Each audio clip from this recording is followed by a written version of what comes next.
You're listening to EWBSX, the Cyber Bully, broadcasting to you from the land of eternal white boy summer, where there are Jim Crow laws for all black pillars.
Stop raping, sir. Salute. What is that?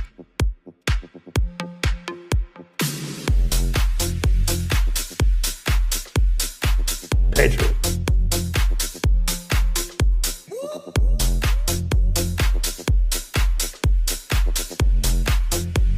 Waiter, more fascism, please.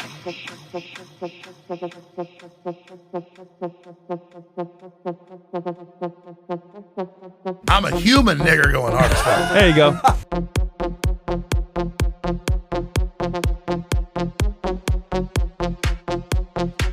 Yes, hello, it's me, a black guy.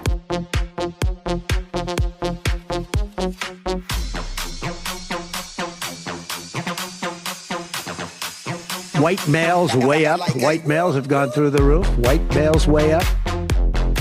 Oh, look at my African American over here. Look at him. It's important to segregate.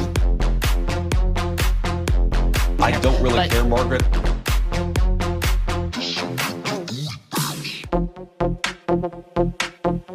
The N-word. We're going to kill you. We're going to give you the death penalty or kill you. We're going to kill them. You know, they're going to be like dead. Oh, the civil liberties and oh my gosh, what about the human rights and oh no, it's so bad.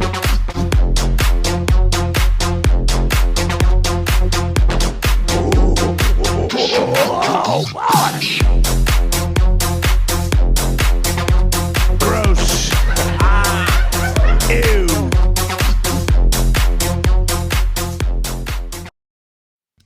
What's going on, everyone? Welcome to the ASTROLABE. It is Friday evening, and it is late Friday evening. Your boy had to go participate, receive the holy mysteries, a pre-sanctified liturgy. And I see I forgot to update the tip goal. Everyone is, we already won. We already made it. No, I got to go reset that. So bear with me for just a second here. You might notice that I am wearing some different glasses today. Shout out to Mr. Sue for hooking your boy up with some shades when I met up with him at the King Pilled meetup in Texas back in, I don't remember what month it was. And I've had him here as backup, and sure enough, one of these days I knew I was going to need backup, and I left my other ones in the truck, and Amy's going over to pick up my sister from work right now. So also there's the possibility Eastwood may come walking in at any moment. The longer we go on, the better. That means, Amy's on her way back, and I won't have to throw you guys back over to EWBSX to go put him back in bed, but should be all good. Had to make sure we got to a pre-sanctified here during Lent.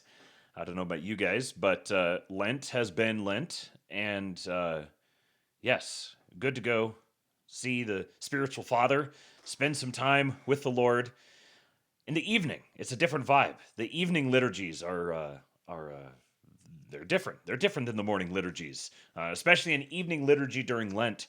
If you guys are familiar with it, all the music during Lent is in a minor key, up until the equivalent of a minor key, up until Pascha, and then at Pascha everything switches back. It goes bright again, and so evening, sun setting, watching the lights dim as it came down, the candlelight starting to pop more. It's a beautiful, beautiful experience. So if you guys have not gone to a pre-sanctified liturgy, you absolutely should. So that's why I am late here tonight, but I've got some good stuff. And I know that I was out for a little over a week, so I'm just going to go. I'm going to go tonight. Doesn't matter what the viewership is. I expect it to be a little bit lower, but I'm going to go basically as long as we need to. Programming note, tomorrow will be a pseudowave. We have a pseudowave ready. This is last week's pseudowave. We're actually a week behind. And there is the possibility, he said he's going to try to get it done. There is the possibility that he will have this week's pseudowave done. Work ended up being brutal for him, but he may have this week's pseudowave done for Sunday. So a pseudowave Saturday, pseudowave Sunday. If there is not a pseudowave Sunday, we will still have a lab. I will lab on Sunday to make up for it. So you guys have me now every day until Wednesday. I will be here doing what I can to entertain or inform or anger, perhaps. I don't know. Humiliate. Shame. Do you show up here? How many hate watchers do we have? I'd imagine not very many. I should be doing better about cultivating more hate watchers, but given the chat, given the comments, I don't think there's that many hate watchers. There's a couple who show up every once in a while. But generally speaking, it's I've got a great audience. I love the people that I get to talk to. So let's see here. Forum.kingpill.com if you want to participate in the random drawing. If we do happen to hit the tip goal tonight, the tip goal of $400, if we do happen to hit it, then I got to be honest, I don't expect to, but you guys could exceed my expectations. And if we hit it tonight, then someone who has gone over to forum.kingpill.com and signed up, no purchase necessary, just give me something to call you and a way to get a hold of you. And I will do a drawing at the end of the show here and whoever wins that drawing, that random drawing, will get 10% of the night's total tip take in the form of a digital gift card for the retailer of your choice. So, forum.kingpill.com for that, tips.kingpill.com if you would like to support the show, if you would like help to help my family pay for feeding just an insane young human being. I think I told you guys a story on here. I've told it to a few other people, but about when I left, I said, "You're the man of the house while I'm gone," and he took that to heart. Now he is ready to be the man of the house, and he wants to learn things. He wants to know how to do things. So motivating him with that is actually an effective thing. He's gone through this stage where there's certain things that motivate him, but you're kind of constantly guessing, and some of them are things that are you don't really want to motivate him with that, but you kind of have to. He is motivated by the idea of being the man of the house. Yeah, I need to keep him fed. I need to keep a roof over the house. So please do support the show. Tip your streamer, tips.kingpill.com. All right, now let's start. First of all, I had this from a couple of days ago. This guy had swastika tattoos on my cruise ship, and this Jewish guy started freaking out. So cruise ship, You could probably guess what the clientele is like. And a dude is out in public with swastika tattoos on a cruise ship. This guy's mad because this guy has Hitler tattoos.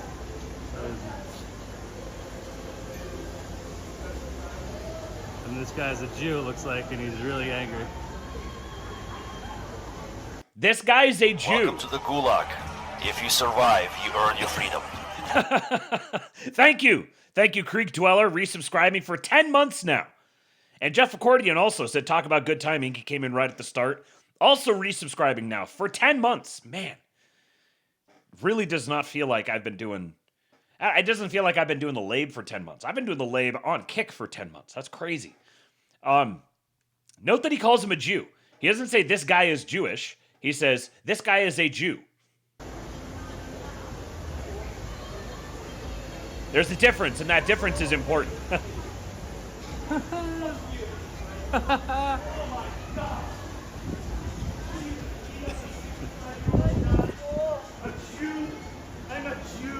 You know what he said to make him so angry?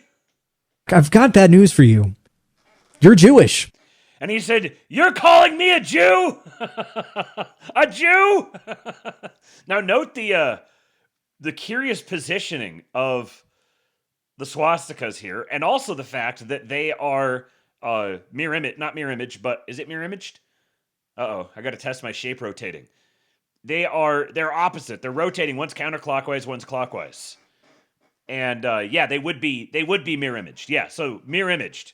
Welcome to the I can Gulag. shape rotate. If I you can. survive, you earn your freedom. Thank you, Bobby Ballbags, for the gifted sub, and Lord Breezy, congratulations. There it is, Ching Chong. Let's double every tip. I'll start. Double every tip. So he starts with 149. I suspect that the man is doing something, but I can't shape rotate that much in real time here. So I'm going to go back to this shape rotating. Let's see if this picks up. Double every tip, 149 to start with. I can't quite tell if this is supposed to be. I know that there's significance to the different swastikas. It's not just a swastika is a swastika is a swastika. So there's one of them. I think one of them is the one that the Nazis used, and then one of them is a different one. But he's got this guy punching this guy. Is this supposed to be this swastika punching this swastika? Or are they totally disconnected from each other, and he just like his tattoo artist needed glasses or something? The Buddhist and the Nazi. That's kind of what. What I wonder. I didn't do the legwork on this. I could have, but is this supposed to be the Buddhist punching the Nazi? Is that what he's symbolizing here with his tattoos? Is this dude actually anti-Nazi? He's actually expressing solidarity with the Jewish man? I don't know. Someone look it up for me. But if that's the case, that makes this whole thing just all the more delicious. That is so offensive. Put a goddamn shirt on before I get security up here. 298 from Augustine. This guy's... So he's going to get security up here because the guy has swastikas on his back. Bobby Ballbag says the left one is the Buddhist. Okay, so this is a Nazi punching a Buddhist. Is that what this is supposed to... Where was it? Is that what this is supposed to symbolize? This is a dude who's actually a Nazi, and he's saying the Nazi swastika is punching the Buddhist swastika. Also, like, that is not a white dude. You're not going to tell me that's a white dude. He looks like either he might be some sort of, what is Danny Trejo? Like Aztec, basically. It might be some sort of like lots and lots of Aztec influence on this Mexican. Or I could also, it's a little hard to tell, I could also see him being Southeast Asian of some type. But either way, that is not a white dude. I think he's probably, looking back here, I think he's probably Mexican. Do something, please call. Yeah. Oh, and then look. I want him. Who is it? Who's on the case? This is who the cruise ship has on staff, ready to try to deal with this situation. It gets better and better. Oh, I'm not going to do that. I want him out of my sight. I want him out of my sight. There's a really good way to do that, sir. It's called turn around. I wish someone would have said that. There's a really good way for him to not be in your sight. It's called look the other direction. Do something, please, Cole. That guy is not welcome on this. You're not welcome. Get the fuck off. You're the one attacking people. Listen, and all the people feel the same way. Basically, everyone who's there watching, they're all like, yeah, fuck this guy. That guy's not welcome. Motherfucker, you're not welcome. That dude's over there minding his own business. And then you close your eyes. Yeah.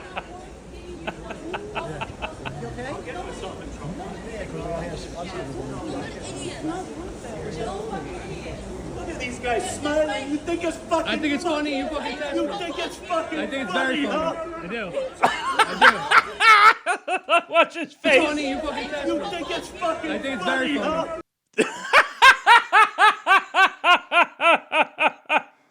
Look at his fucking face. He's so mad. I do.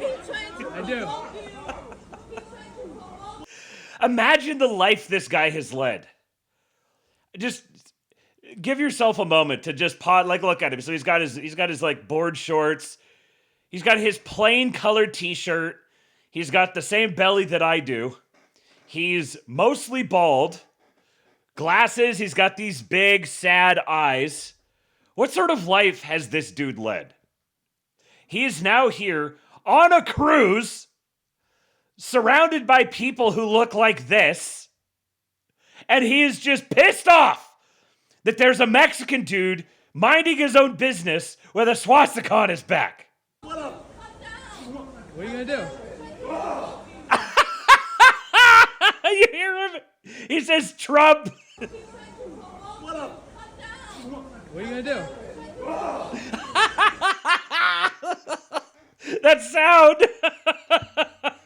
Ah!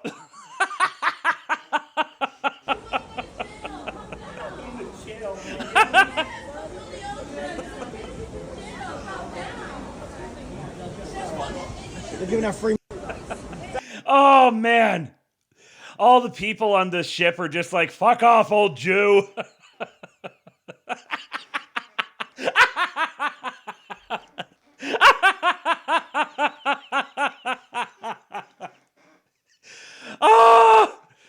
Oh, there's gotta be, oh man, I'm surprised I haven't seen this all over the place. There's so much meme potential with this one.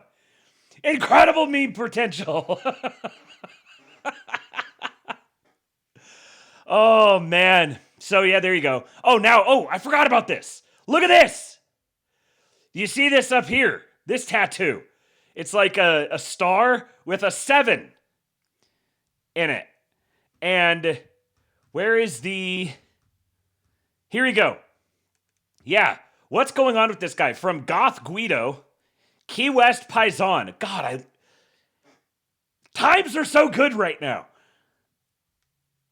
So there you got yeah, you can see that. A close-up of that tattoo. It is in the name of Allah, the 5% Nation, or Nation of Gods and Earths, is a 1964 Harlem-founded offshoot of the Nation of Islam, established by Clarence 13X. It teaches that the black man is God, Allah, and black women are the earth, focusing on self-empowerment, supreme mathematics, and knowledge of self. The group is heavily influential in hip-hop culture. Clarence 13X, a former Nation of Islam member, split from the group in 1963 to 64 over disagreements regarding the identity of God. The group believes that 10% of the world's people know the truth, 85% are kept in ignorance, and the 5%ers are those who know the truth and enlighten the rest. What the hell? It's a Mexican Nazi who is a member of a Islamic Islamic Wakandan, like, black man religion. I can't decide if this guy is just completely off his rocker or one of the most fascinating people in the world. Maybe both. How does someone wind up there? I want to know this guy's background. Mex and Nazi Israelites. Mike says, I'm telling you, he's terrible at fantasy football. Yeah. Bro got one-shotted by esoteric political ideology. That dude's more confused than a banana octopus. Yeah, I could have just said black man religion. It's a magical Negro's religion. He's a Mexican Nazi, like, believer in the magical Negro. Incredible. A Hotep. Yeah, it seems like it's maybe like Hotep adjacent or something. Just fantastic. How can you not love America? How can you not love America? We've got a Mexican magical Negroes Hotep Nazi guy who is just hanging out on a cruise ship, minding his own business, and this old dumpy Jewish dentist or something is just fucking enraged that he exists. This guy's just chilling, got his towel wrapped around his tummy. He's there with like his mom or something. And then this guy's just fucking pissed. Oh, that's beautiful stuff. Look at this guy. I almost put swinging dicks in the title, and maybe I should have. Maybe that'd be a little clickbaitier. Federal judge lights into woke colleges for greenlighting swinging dicks. That's a quote. Swinging dicks at women's spa. Meet Ninth Circuit Judge Lawrence Van Dyke. Lawrence Van Dyke. This man is a patriot. That's how the Trump-appointed judge described the situation women could face in a blistering dissent, blasting colleagues who ruled a women-only nude spa must admit biological males. Here is the story from the Daily Caller. A federal judge described a man's bid to gain entry to a women-only nude spa as a case about, quote, swinging dicks in his Thursday dissent. Ninth Circuit Judge Lawrence Van Dyke, a Trump appointee, chided his colleagues for being more disturbed about his word choice than their decision to force a Christian-owned, traditional Korean spa to welcome a man under Washington's anti-discrimination law. Quote, you may think that swinging dicks shouldn't appear in a judicial opinion, Van Dyke wrote. You're not wrong. But as much as you might understandably be shocked and displeased to merely encounter that phrase in this opinion, I hope we can all agree that it is far more jarring for the unsuspecting and exposed women at Olympus Spa, some as young as 13, to be visually assaulted by the real thing. What a patriot! He actually wrote that. In 2020, a man filed a complaint with Washington's Human Rights Commission after Olympus Spa declined to offer him services due to a policy that, quote, transgender women without surgery are not welcome because it could make other customers and staff uncomfortable. Think of that. This spa is like, you have to at least have a hole cut in you. You at least have had to have your penis turned inside out and have a cavity that you're forced to dilate painfully regularly that smells like poop. You at least have to have that. We're not radical extremists or anything. We're saying you just need to have like a dilatable fuck cavity carved into you surgically, and then you can come be around our women. And they get sued for discrimination. The Ninth Circuit upheld a decision finding the spa cannot refuse service to clients with male genitalia under the state's anti-discrimination law, noting the statute does not, quote, impermissibly burden the spa's First Amendment rights to free speech, free exercise, or free association. Van Dyke accused the woke judges on the court of selective outrage over his language, explaining, dignified and civil words are employed to mask a legal abomination. Put this man on the Supreme Court. Or to put it in vernacular, perhaps more palatable to my colleagues' Victorian sensibilities, in law what pleas so tainted and corrupt, but being seasoned with a gracious voice, obscures the show of evil, Van Dyke wrote, citing Shakespeare. The motherfucker wrote swinging dicks in his dissent and also cited Shakespeare condescendingly at them. This man is a titan in his profession. He is maximizing the life that a judge can live. The panel majority uses slick legal arguments and deflection to studiously avoid eye contact with the actual and horrific consequences of its erroneous opinion, he wrote. That is a fucking sentence, man. Within this context, writing studiously avoid eye contact? Ah! He's making me look at the dick myself. The ordinary Americans affected by the majority's opinion don't have that luxury. Squirm as we might, I think it's only fair for our court to have a small taste of its own medicine. He's talking about taste. What an absolute madman. In March of 2025, some of Van Dyke's colleagues also bristled when he published a video dissent to demonstrate their position in a Second Amendment case was, quote, factual fantasy. Using personal shooting equipment, Van Dyke recorded himself giving a firearms demo in his chambers, explaining that, quote, even a caveman with just a video recorder and a firearm could show the majority's error. I've got that video I'm going to show you. Van Dyke was among 20 potential Supreme Court nominees, President Donald Trump included, in a September 2020 list. Mr. President, Clarence Thomas, sir, either you need to get on with the cyborg plans, or you need to be setting up your what do you call it, your line of succession now? You have your man, Supreme Court Justice Lawrence Van Dyke. Yes, please. Please and thank you. Supposedly Scalia is or not Scalia, but why can I never remember the fucker's name? Clarence Thomas, Brett Kavanaugh, Alito, thank you, Samuel Alito. I don't know why I can never remember his name. Rumor has it that he's looking at possibly retiring here shortly, and I already know who I'm rooting for as his replacement. So here is this video of him. We have found the most American man not named Donald Trump.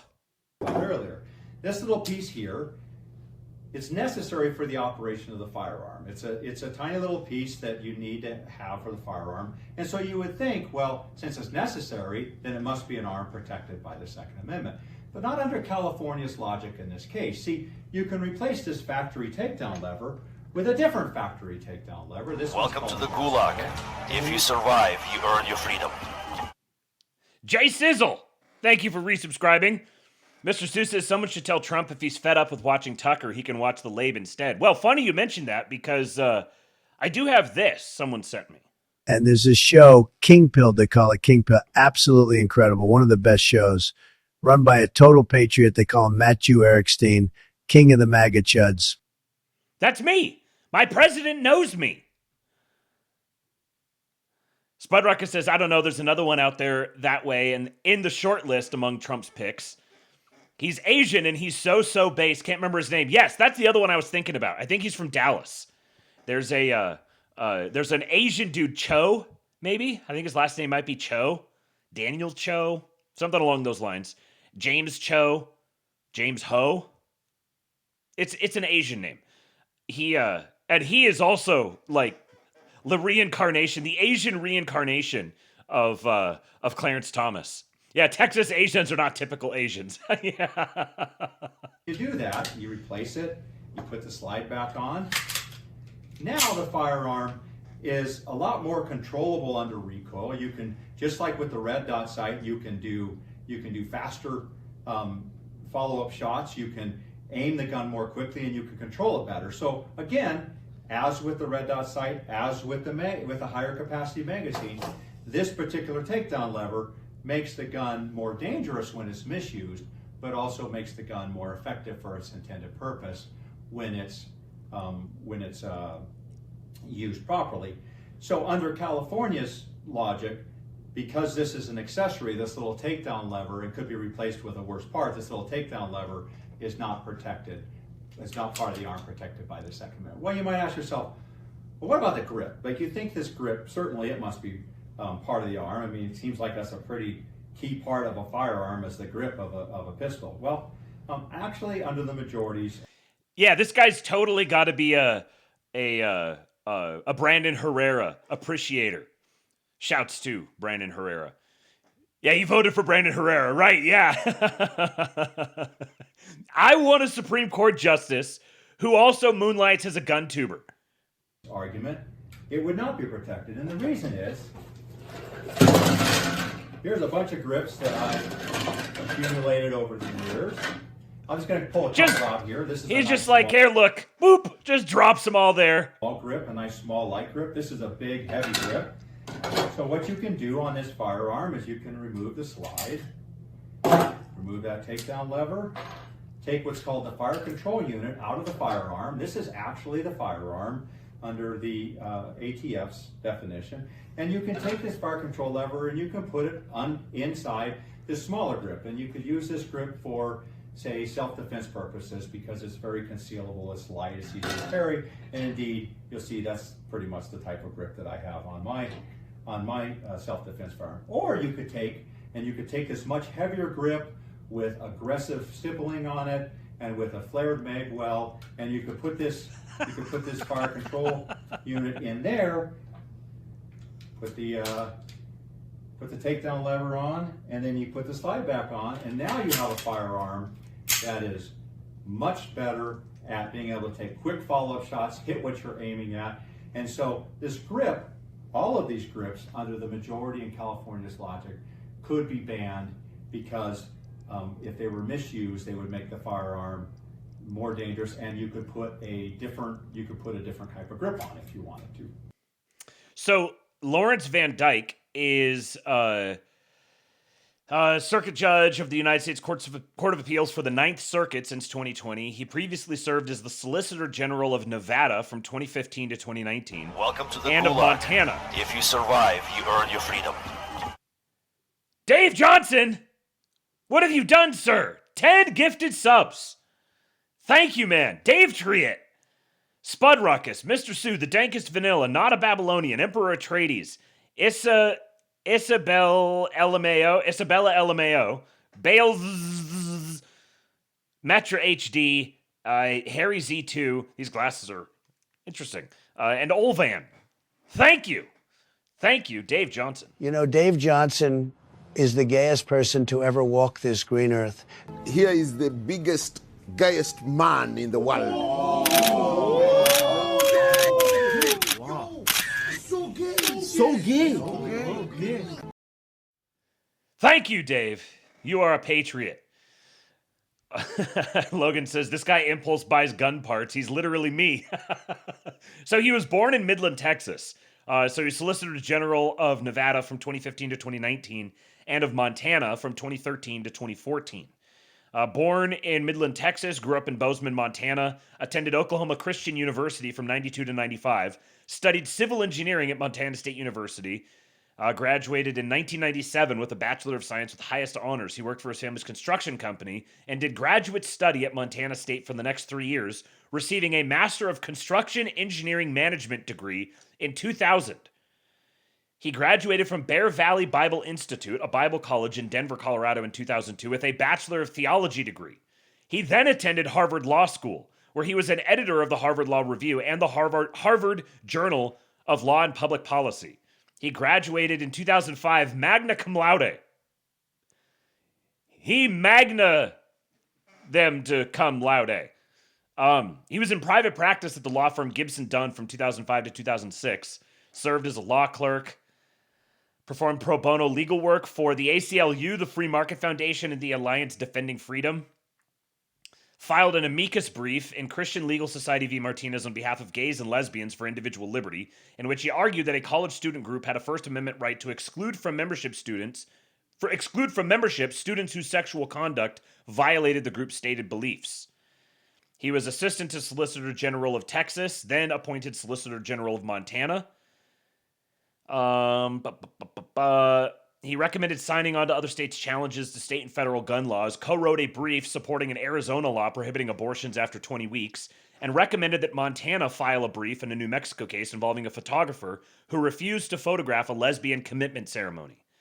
He unsuccessfully ran for a seat on the Montana Supreme Court in 2014, lost to an incumbent, became Solicitor General, and then became Deputy Assistant Attorney General for the United States Department of Justice, Environment, and Natural Resources Division.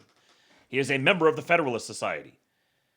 So, received a not qualified rating from the ABA when he was appointed by Trump to his current seat at the Ninth Circuit.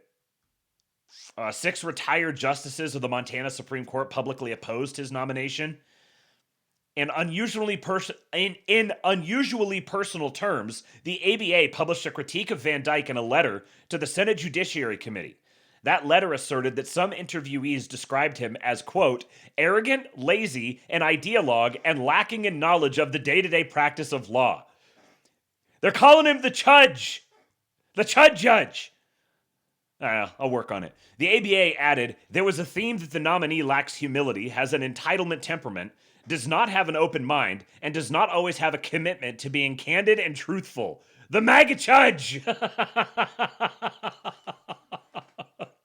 This dude is... He's from Midland. I know the exact type. The ABA also raised concerns about whether Mr. Van Dyke would be fair to persons who are gay, lesbian, or otherwise part of the LGBTQ community, claiming that Mr. Van Dyke would not say affirmatively that he would be fair to any litigant before him, notably members of the LGBTQ community. The Midland boy wants to persecute the queers. On October 30, 2019, a hearing on Van Dyke's nomination was held before the Senate Judiciary Committee, and it became contentious. Most of the 2-hour hearing was focused on Van Dyke's record on LGBTQ issues. During his confirmation hearing, he was asked by Senator Josh Hawley, did you say that you wouldn't be fair to members of the LGBTQ community? Van Dyke broke down in tears, denying the accusation. Okay, maybe a little bit of oral loss there. I did not say that. I do not believe that. It is a fundamental belief of mine that all people are created in the image of God and they should all be treated with dignity and respect.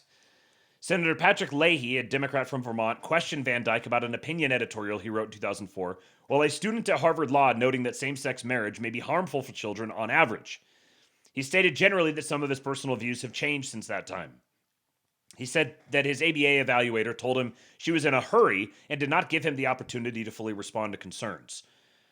The lead ABA evaluator assigned to him, Montana attorney Marcia Davenport, had contributed $150 to Van Dyke's opponent in a 2014 Montana Supreme Court election. ABA's handling of Van Dyke was widely denounced by conservative commentators. On November 21, 2019, his nomination was reported out of committee by a 12-10 vote. On December 10, 2019, the United States Senate invoked cloture on his nomination by a 53-40 vote, and then he was confirmed, received his judicial commission on January 2, 2020.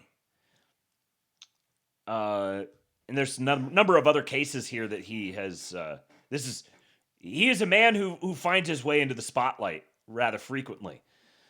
I could fake cry too. Yeah, right. That's what... I was like, maybe the man has such a commitment to the game that he's like, I'm glad to take the aura loss on the chin because I'm gonna play this game. You're gonna try to gotcha me here, and I'm gonna make it so fucking uncomfortable for you. I'm gonna start crying.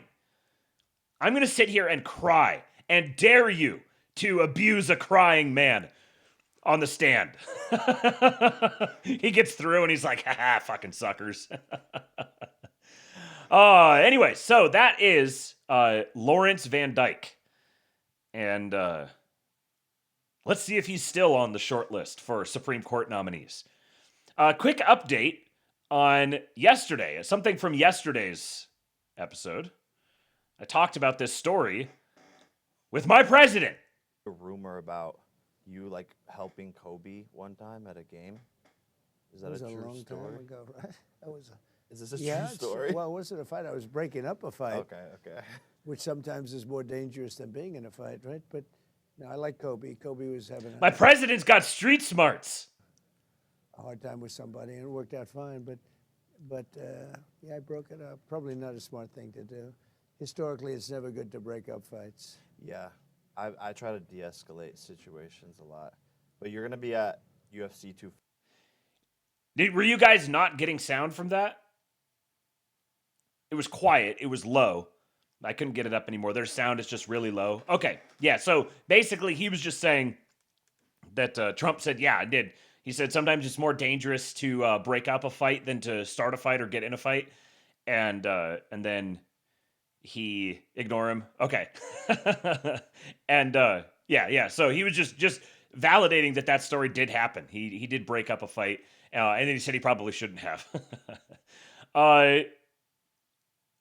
Oh, yes, I forgot I put this one in here. Pat McAfee. Let's have a moment to appreciate our sports ball Americans, our FanDuel Americans, the viewers of the Pat McAfee show.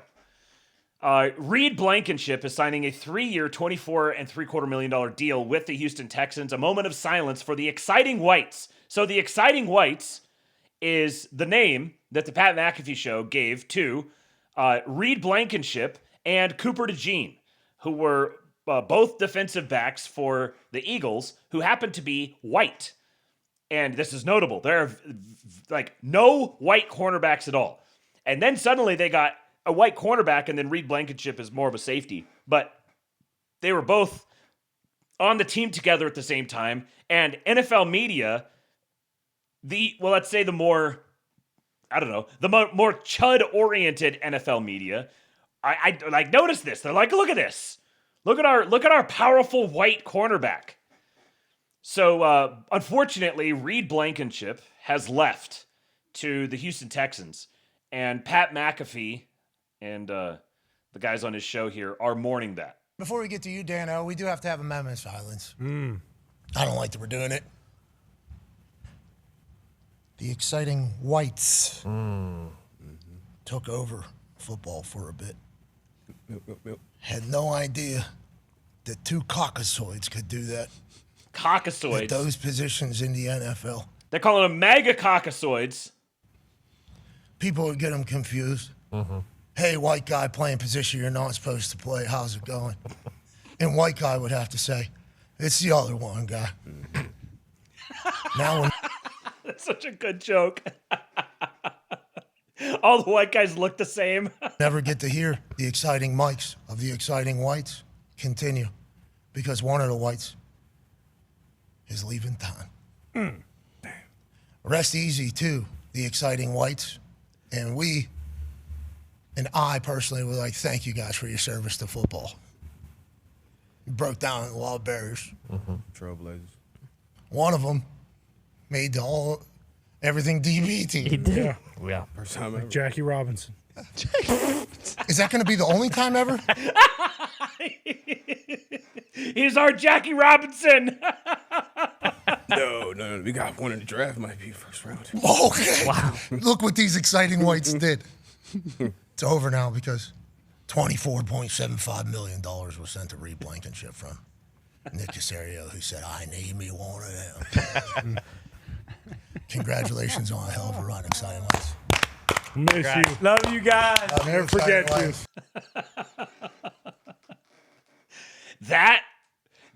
The Pat McAfee show is peak FanDuel American content. And look how these are jokes that could not have been pulled off in that venue 5 years ago, 10 years ago, 15 years ago, 20 years ago, totally, definitely. 5 years ago, you'd be people just wouldn't do it. They didn't want to go. They didn't want to get that close to the race issue. They would just have stayed away from it. But now they're straight up. One of the dudes straight up says that he's our Jackie Robinson. This is egregious blasphemy against the regime religion. It is This is the sorts of things that people used to be dragged out and stoned for, digitally speaking. And now it's just another day. Just another day on the Pat McAfee show. Now, this story here, maybe a little more topical, generally speaking, to the Labe. There is a fun little twist in the middle of this one. Unlawful presence after learning that I was unlawfully present. I should have been deported. In the summer or early autumn of last year, I was arrested, detained, and deported by Immigrations and Customs Enforcement in Chicago. I was actually on the way to the airport heading to a friend's wedding. I'd just gotten in an Uber on the way to the airport from my apartment. They had a specific warrant for me. I wasn't picked up in a raid. They came looking for me. They knew my work schedule. They'd been monitoring me. This one I took. What's that? They knew his work schedule. They'd been monitoring him. It's almost like there's a bunch of resources that go into really thoroughly tracking these people down all over the place. They're looking for them all over the place. You hear this guy's story. This is not a worst of the worst. The dude's a fucking British national. As I was in ICE custody, and then those are actually these pants right here. From there, I was taken to a county jail where I was detained in a cell with maybe 40 other detainees. I was there for 3 weeks. Then I was loaded onto an American Airlines flight and taken to London Heathrow Airport, at which point I was released. Ted, who's asked us to change his name, is a British national, but his parents took him to live in the US as a child without proper documentation. So my first removal order was when I was 12 years old, 2013. Despite his deportation, he does still support Trump's immigration policies. Unlawful presence. You hear that? So the dude's a British national, was taken to the US when he was a kid, stayed there, stayed over his deportation orders, looked like he's probably like some sort of professional, maybe works in finance or something like that. And he's on his way to a friend's wedding, gets scooped up, goes through this, what would frankly be a really shitty situation. You're just like arrested, and then you're sitting in this holding tank with all these people for forever. Then they fly you to the UK and just drop you off, and they're like, have a nice life. All of that, and he's like, yeah, should have happened to me. After learning that I was unlawfully present, right? I'm not making excuses. I should have been deported. There is an illegal immigration crisis in America, and any president who wants a lawfully ordered nation has the right and the duty and the obligation to enforce deportation. And yet with what just happened in Minnesota, you saw these leftist agitators that were impeding law enforcement. They were obstructing the enforcement of the law in attempts to detain and deport illegal immigrants, especially criminal illegal immigrants. And what Trump did is he pulled the Department of Homeland Security out of Minnesota. I think, if anything, if he were being consistent with his policies, he should have brought in the National Guard and doubled down. Not only is he saying, I should have been deported, it's a good thing that Trump did this, he's saying Trump's not going hard enough. What in the hell? Black British dude gets deported after living here since he was a kid, and he's like, yeah, Trump, actually, you should be going even harder. He can come back. He could be here. Let's if there's like this mandatory, we have to have this number of a population at a given time, let's just swap them out. I've got a whole long list of candidates. We can swap them out, and we can bring that guy back. Let's start with the visit. Yeah, give him a visitor's visa. Oh, remarkable. All right. The Shape Store. Now, I saw people talking about this. This is while I was gone. I was I'm not going to read that, Niles Pritchard. Whoops. I saw the thing about the Shape Store while I was gone. I'm up in DC doing stuff, and then I log on and like look at the trending things, and I'm like, the Shape Store is trending. Why is the Shapes? What the fuck is the Shape Store? And then I saw a video, and I hadn't connected the dots that the video that I'd seen was the Shape Store for whatever reason. And this was the guys that I was with were like, the Shape Store video. Have you seen the Shape Store video? And I'm like, yeah. Like, what's the thing? And holy shit. This is one of those where I was totally behind the curve on this. I saw the Shape Store video and I was like, oh, what a fascinating video. What a cool aesthetic. But all of the follow-on thoughts from it never actually emerged for me. So if you guys don't know what the Shape Store video is, I'm going to play it for you. And then I've got two not very long, but two relatively long, interesting takes on it. One of them from Chief Patriot, John Q. Doyle. The other from one of the greatest literary geniuses on the internet today, Scorched Earth Policy. Before we get to those, though, here we go. This is the Shape Store video. Man, I got like 8 of these little new shapes.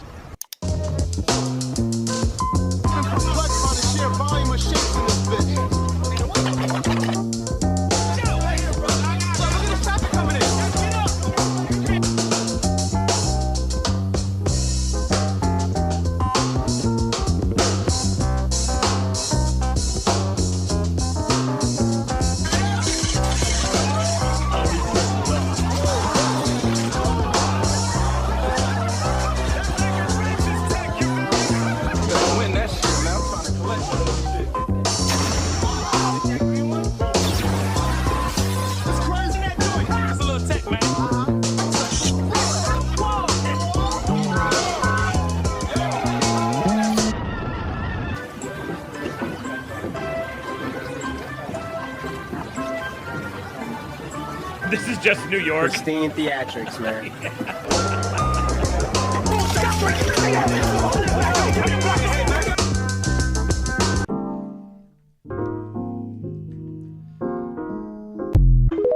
Pristine theatrics, man.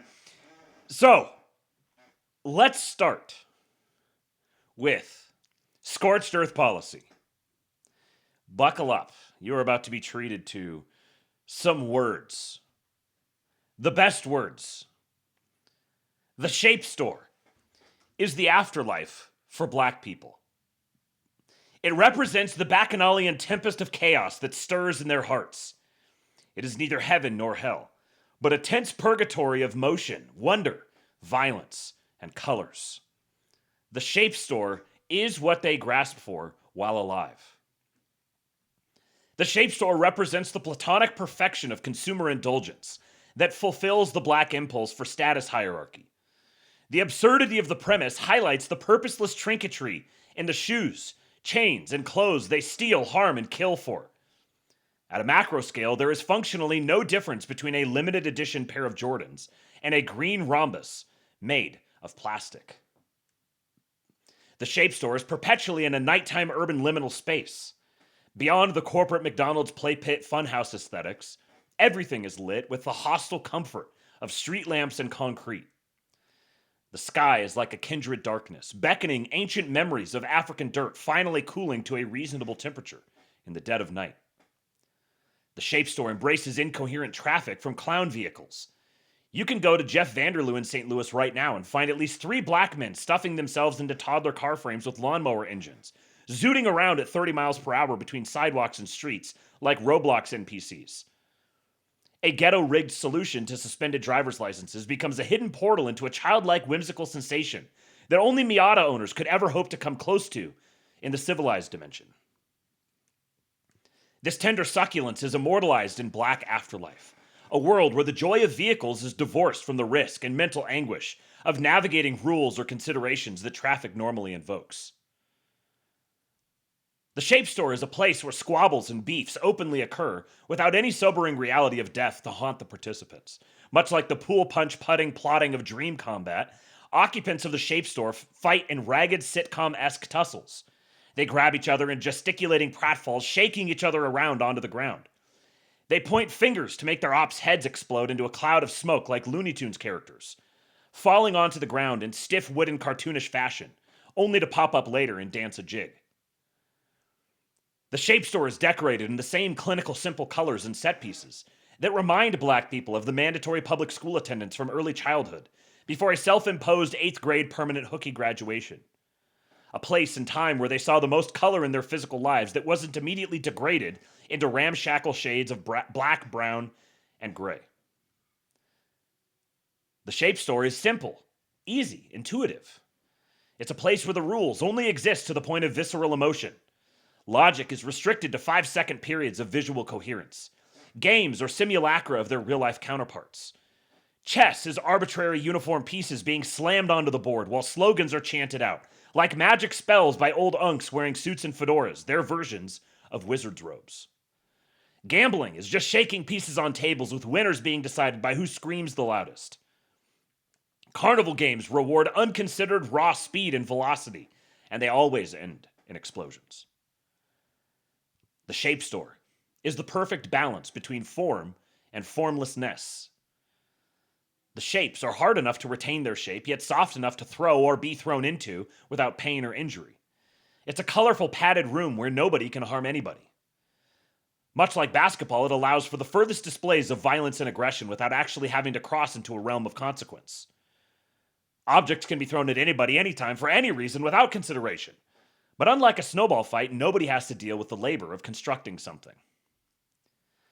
The Shape Store's only bodies of water are all 1 foot shallow, making sure that nobody ever has to swim. The Shape Store is pristine theatrics, a place where the inner primate can hop, jump, run, swing, and tumble to its heart's content. The Shape Store is always noisy, never allowing the disturbing silence to encroach its patrons. The Shape Store always smells vaguely of weed, Play-Doh, and grape juice. The Shape Store is perfect in that it is a store where nobody ever pays for anything, and everyone is a customer. The shapes are abundant, but each one is unique.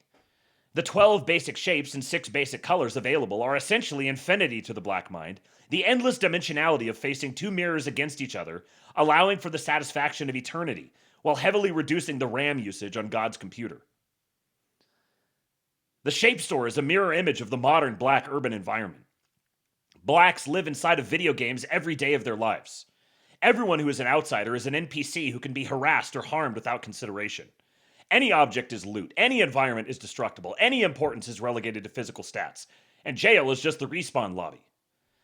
The Shape Store is the sandbox, infinite time limit, and infinite fun for the discerning customer. The Shape Store is black afterlife, a place of ease and peace through turmoil. A perfect play pit hamster wheel where nobody has to do anything or be anyone, so they can do everything and be anyone else other than themselves. It is the world in the black mind reduced to parody of what a dim consciousness perceives it to be. Colors and shapes.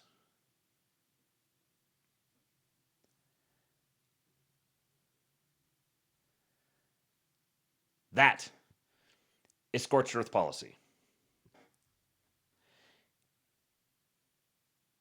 Now, in related word cell news, the Patriot, John Q. Doyle.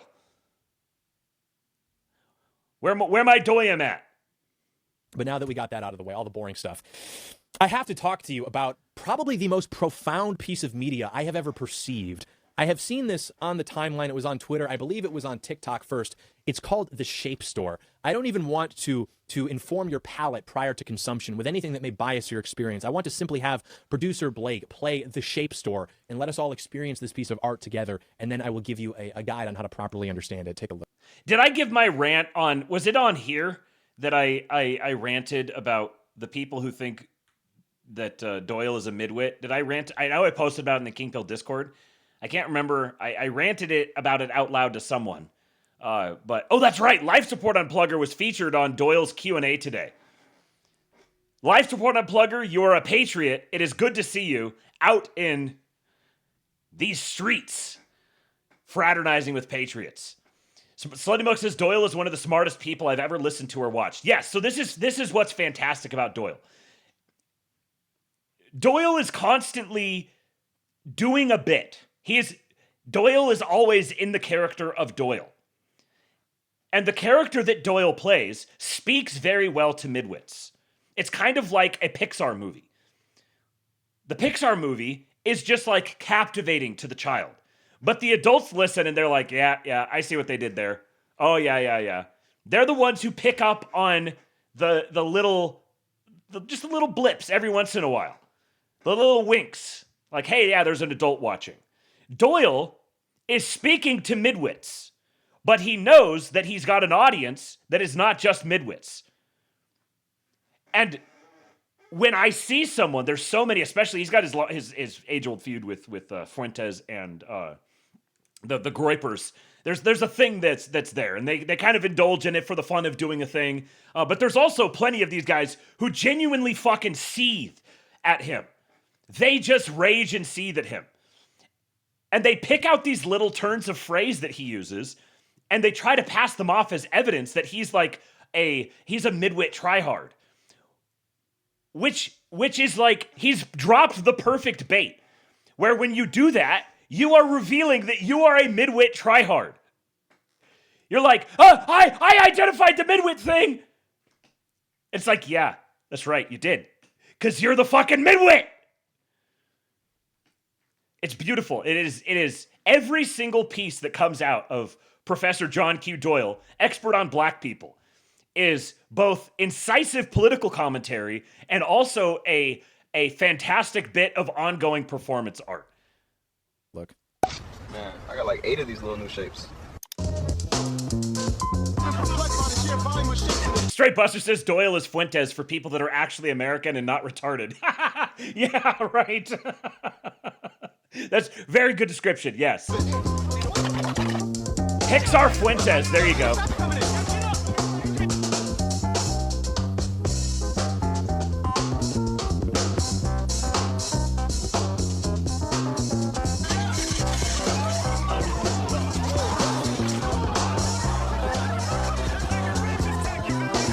Ninja of Space says, Blaze blessed us with more Doyle than we deserve. So true. This is why I can never, no matter how many absolutely loony things that Glenn Beck comes out and says, I can never, ever say a bad word about the man. He has given us Doyle and Oren. He pays John Doyle and Oren McIntyre. Do you know how much good he has done for the world? How much good he has done for our guys? He has earned the right to occasionally say utterly retarded boomer Zionist things.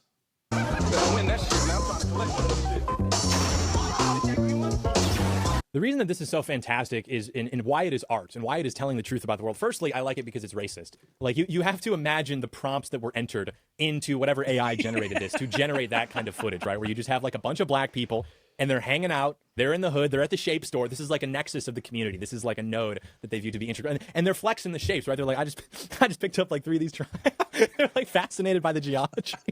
And they're like, you know, they've got like cars that are shapes, and they've got like shapes. They've got shape games, like everything. It's a shape store. And I like the font too. Glenn Beck had the best thumbnail in internet history. The internet called me retarded. Sir, I'm not wearing a hat. If I was, I would be taking my hat off to you.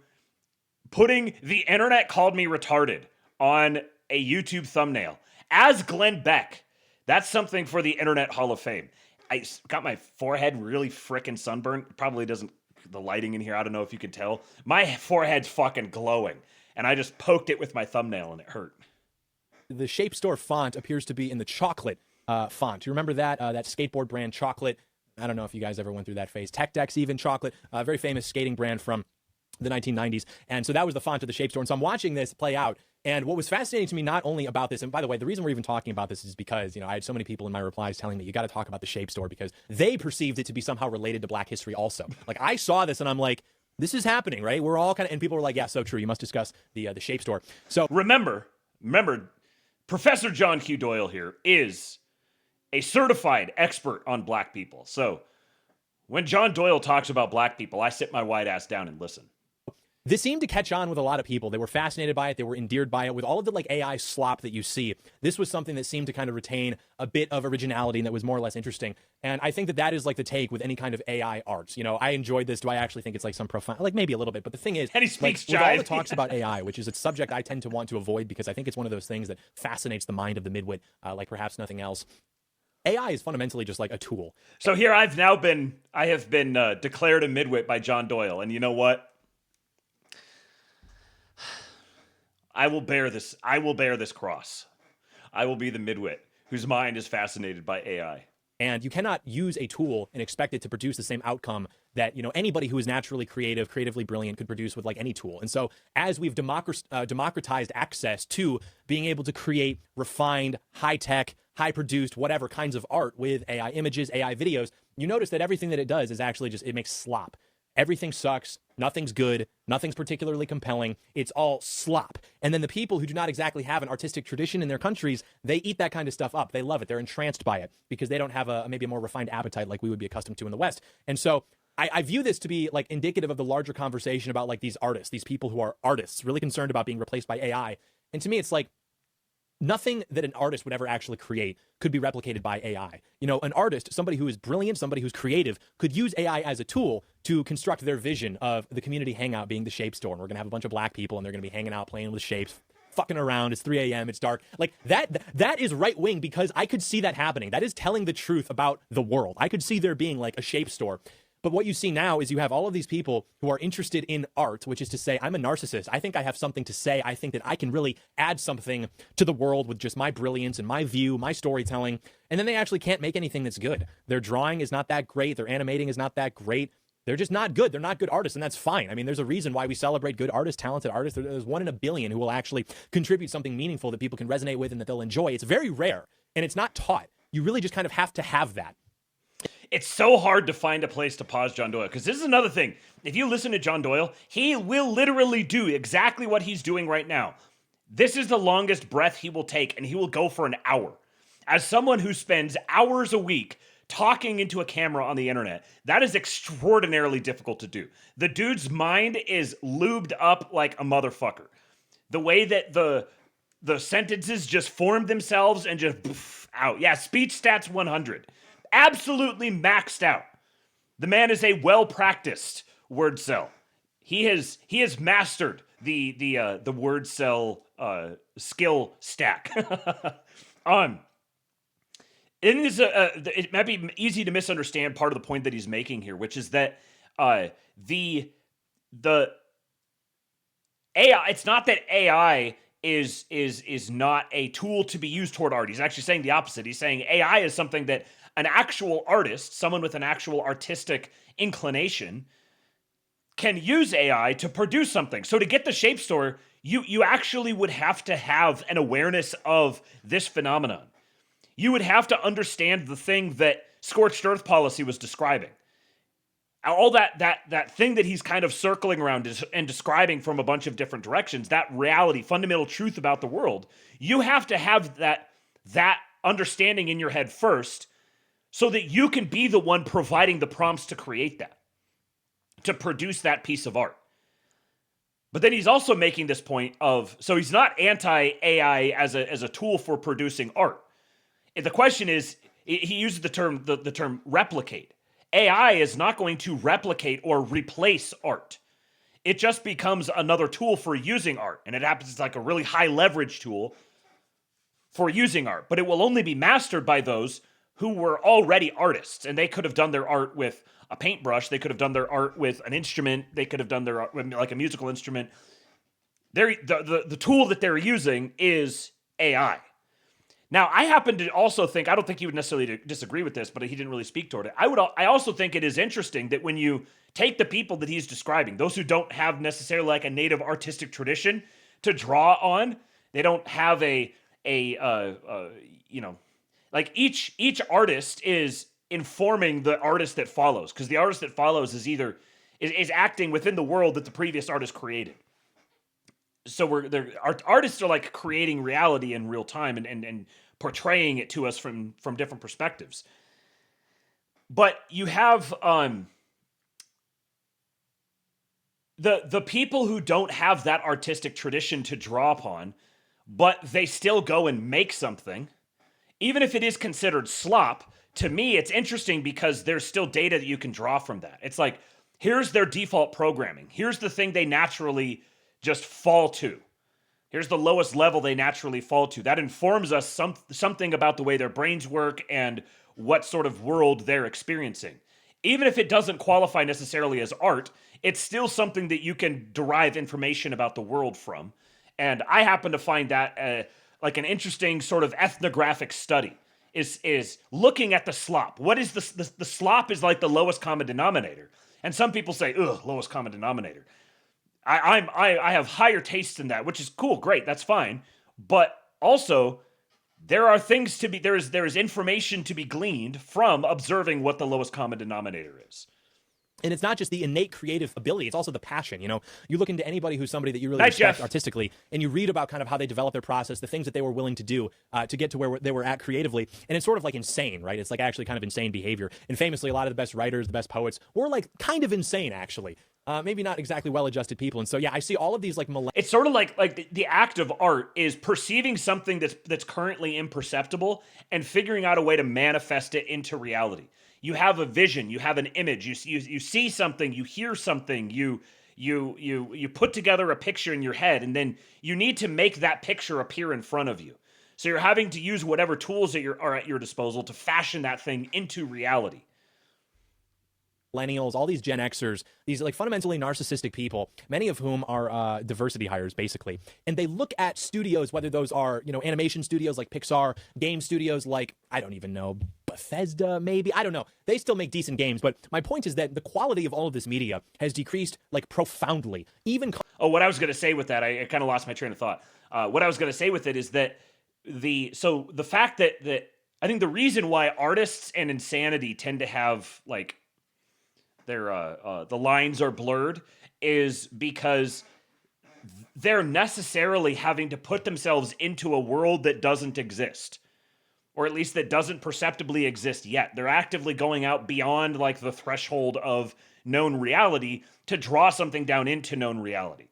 And so there's like a membrane there that gets kind of thin, and if too much of you goes beyond the membrane, then you kind of get lost to the world that doesn't exist or that hasn't yet existed. Companies that were consistently putting out good products, like Pixar, for example. Now what you have, and it is... I totally forgot he mentioned Pixar in this. How perfect is that?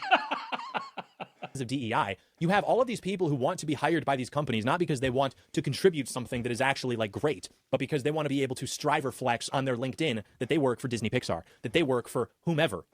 And as a result, when you add more and more and more and more of these mediocrities into the equation, maybe they get hired because they're a good animator or whatever. Ultimately, what happens is you have an environment which is less hyper-focused, a bunch of like extremely autistic, highly intelligent like dudes, and you make that watered down into this big bureaucratic, HR-governed mess like everything else. And when you have an environment like that, it is by definition not oriented towards excellence because it is by definition oriented towards comfort. You know, you go look at like the 20-year anniversary documentary for like when they made Half-Life, or it was like 25th anniversary for Half-Life. Everybody who worked on that project looked exactly like you would expect. You know, people like sleeping on the floor, people doing whatever, like they were all committed to a single vision and they were willing to do like whatever to achieve that. They were not committed to hacking their LinkedIn profiles. They were not committed to being able to say that they work at freaking Disney Pixar. Day in the life of a girlie working at freaking Disney. When's the last time Pixar put out a good movie, dude? And again, I don't like really care so much about that. I'm not like one of these like Disney adults or whatever who's really like measuring my quality of life based on like how many good films Pixar's putting out every 5 years. My point is simply that the reason everything's so... Don't lie, John. You know that if Disney Pixar was actually putting out good films, you'd be jazzed about it, and we would be getting more content about evaluating the relative basedness of a particular Pixar film. For those who don't know, he has a fantastic video about The Incredibles. How The Incredibles is like one of the only authentic right-wing shows or movies that we've gotten recently or something. I can't remember exactly what the title is. Just look up John Doyle and The Incredibles and you'll get it. Sucks now is because you are democratizing the tools of creativity to people who are fundamentally mediocre, whether that be with things like AI, anybody can log on and make a video, or you are democratizing it in the sense where anybody now can just waltz into the factory and become an animator at a studio which used to make good content, good products. This is like I've said, that the best thing about the internet is it can give anyone a voice, and the worst thing about the internet is that it can give anyone a voice. Lord Breezy said it requires a schizophrenic to show you an imaginary realm. Yes, and this is the thing, is that schizophrenia or what schizophrenia is the disordered state. The ordered state that is the other side of schizophrenia is actually an asset. This is why the schizos are worth paying attention to.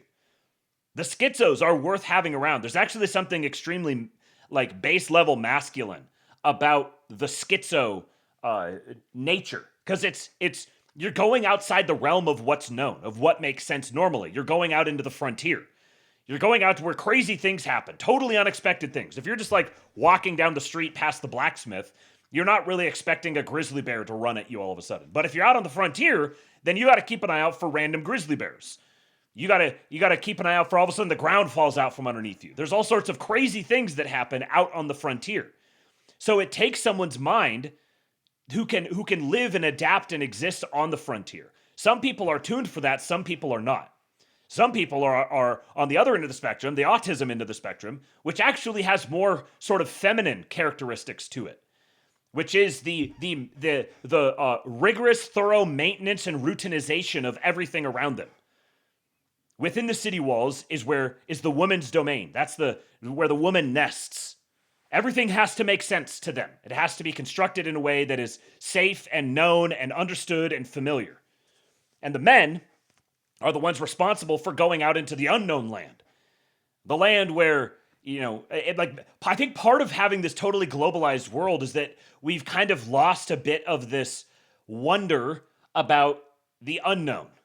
Everything's been fully globalized. It's not like you're just going to, there's this totally unexplored territory over there, and who knows what might exist there. We're kind of like, oh, we've discovered all the things. We know everything that exists. So we've lost that sense of there's the deep, dark woods, and crazy spirits live in there. There was the old loony guy who killed his wife and went off in there, and people still to this day claim that they hear him muttering to himself out. Like the ghost stories, the liminal spaces. Those are the spaces that, to operate there, you need the schizos. The schizos have to explore the frontier. But they can't get lost in the frontier because that doesn't do anything for anyone. And they will be hired 1 million times before. We must reintegrate the schizos. That's what I'm saying. Anybody who's maybe more traditionally of that stock will be hired. So yeah, as a result, everything sucks. Everything is generic, but it's nonetheless successful because the audience itself has fundamentally changed. The tastes of the audience have fundamentally become less intelligent because of the changing demographics of the market. So yeah, that's why I do enjoy things like the Shape Store, because you've got this case where some person just spent an afternoon and then the black guy grabs onto the rotating triangle and he spins really fast. And then you just see this and everybody loves it. And some idiot, I shouldn't insult, some Renaissance man creates a profound piece of cultural and social commentary such as the Shape Store, and it somehow resonates with hearts and minds in far greater capacity than anything that any of these completely mediocre libtard art students could ever hope to create. There's an adjacency here between the instinct that people have for freedom of speech and the schizo thing. The ability to express the things that normally maybe might not should be expressed or that haven't been expressed. That's where the schizo reigns. Lord Breezy says the schizo serves as the unironic court jester and local fool that is to be protected. Yes. Cyberchud 2077 says you need good tard wranglers to manage high quality schizos. Yes. There you go. There's your feminine role. The feminine role is the tard wrangler that wrangles the high quality schizos. Think about a man who goes off to explore the frontier, and what's the thing that motivates him to come back? The guy who goes away to war. What does he have? Pulls his helmet down, he's got a picture of his tard wrangler. He constantly reminds himself, back home I have a tard wrangler, and without her I'm going to be lost. So while I'm out here conquering the frontier, I have to remember to get back to my tard wrangler. And he has to remind himself about it all the time because he's got a simple mind. He's got a one-track mind. Attack, destroy, break things, push myself to my limit. Oh, that's right, tard wrangler. That's right, I'm a tard. I have a wrangler. I got to remember, I got to get back to her because I will be lost completely without her. And who are so upset about AI precisely because they view it to be something that threatens them. Whereas in my opinion, people who are actually creatively gifted, people who are actually artists, would not view AI so much to be a threat as they would to be a tool for them to express themselves. It's the people who are starving artists, which is to say the supply of artists is far greater than the demand for artists, people who are actually capable of doing things. They're worried about it because they're only artists insofar as they know how to draw decently or they know how to animate decently. But in terms of actually creating something, telling a story, making something, they don't exactly have that skill. But, you take enough art classes, you can probably more or less get it down, right? Which I know to, actual artists are going to hate me for saying that. But it is to say, insofar as there's a discourse about people being threatened, these artists being threatened by AI. Maybe you just weren't that good in the first place. Sorry, I know that we have this kind of moralizing about. You've got the artists who are actual artists. Someone said that it's like the one who was raised feral or out on the frontier and then has to be reintegrated into civilized society. Those are often the people who make the greatest artists. There's an overlap between, you know, like, well, I mean, Adolf Hitler, if you can hear me, please say. Cut it off. The fact that Hitler was an art student and that he also became a visionary leader, those skill sets overlap. Because being a visionary leader requires being able to visualize a future that does not yet exist and then bring that future into the present. It's just that the tools that are used by a visionary leader might be different than the tools that are used by a visionary painter or a visionary musician. They're still imagining a non-existent future and then deducing the process for bringing that non-existent future into reality. What I'm saying is that we are all mere instruments of the glorious artistic will of the God King, the Lord Emperor, Donald Trump. Yeah, the visionary is the ideal version of the schizo. Correct. The properly tarred-wrangled schizo becomes the visionary. I could probably do a long rant here about how, like, the women degenerating, no longer having effective tarred wranglers, has compromised the quality of our schizos. So when we see the schizos getting out of control, that's a signal that the women are not properly playing the tarred wrangler role because they have not been properly set to the tarred wrangler role by the men. The buck stops with the men. The men direct the women toward wrangling the tards so that we could produce a great and glorious civilization. About art, whereas, you know, you cannot tell people that they're bad at it because then you're actually insulting them because they view it to be an extension of their own soul. Frankly, they're right about that, dude. They are right about that. That is what it is. It is an extension of your soul. You are mapping that out onto the world to share. Yes. And I think it can be kind of scary when you find out, when you actually, you know, try to take an inventory of what it is you have to say, what it is you have to express. And there's something to, like, if you're mapping your own soul out, that's another way of saying you're looking at the thing that doesn't yet exist. We're going levels here. You're looking at the thing that doesn't yet exist and you're bringing it into existence. And what are the things that you see that don't yet exist? There's certain things that will capture your mind that might not capture someone else's mind. Each artist has their own walk with the plan. Each artist has their thing, the little thing that twinkles out there that gets their attention, and they start looking at it. And then they get the impulse to bring that thing from this twinkly little orb out here and bring it down. They're going to shoot for the stars, bring it down to Earth, and incarnate it. Bring it into life.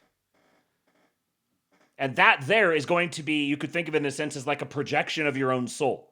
The thing that you're instinctively, you don't know why, this thing you're instinctively reaching for. And so then you're instantiating it into reality. So in a very real sense, it is part of your identity. After you've created the thing, you can't uncreate it. You took a thing that didn't exist, you made it exist, and the only reason it exists is because it came through you. You were the portal for bringing it into existence. It's tough for a lot of people to find out it is not exactly that interesting, it is not exactly that unique, and maybe it's not even that good. So yeah, I would be mad at AI too. I would be mad about the Shape Store also. But because I can just, you know, enjoy things for what they are, I'm not mad at the Shape Store. I enjoy the Shape Store. I would go to the Shape Store. I don't know what shape I would get. I hope that they would include me. I would like to take a lap. You know, show up at the Shape. You want to do a lap at the Shape Store, right? You want to show up. Hi, great to see you. You want to do a lap, take an inventory, see what's going on, see what kind of games are being played. Can we finish the video? Actually, I completely forgot. I did not even finish the video. We have not even completed our lap at the Shape Store.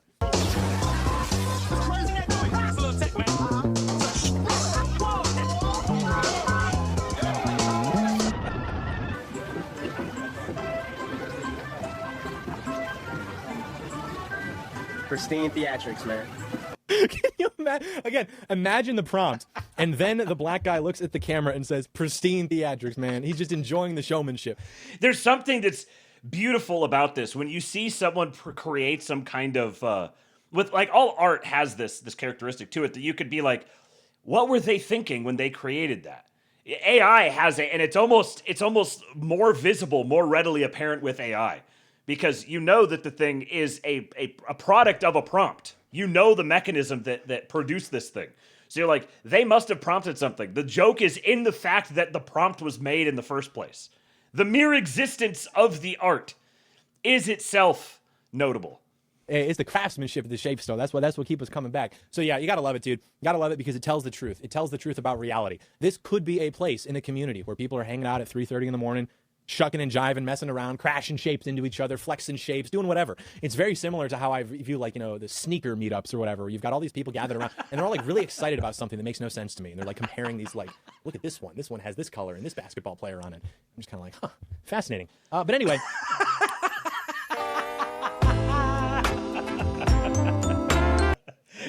he sits there and he says the N-word. He's like Jane Goodall out there with his binoculars. Huh.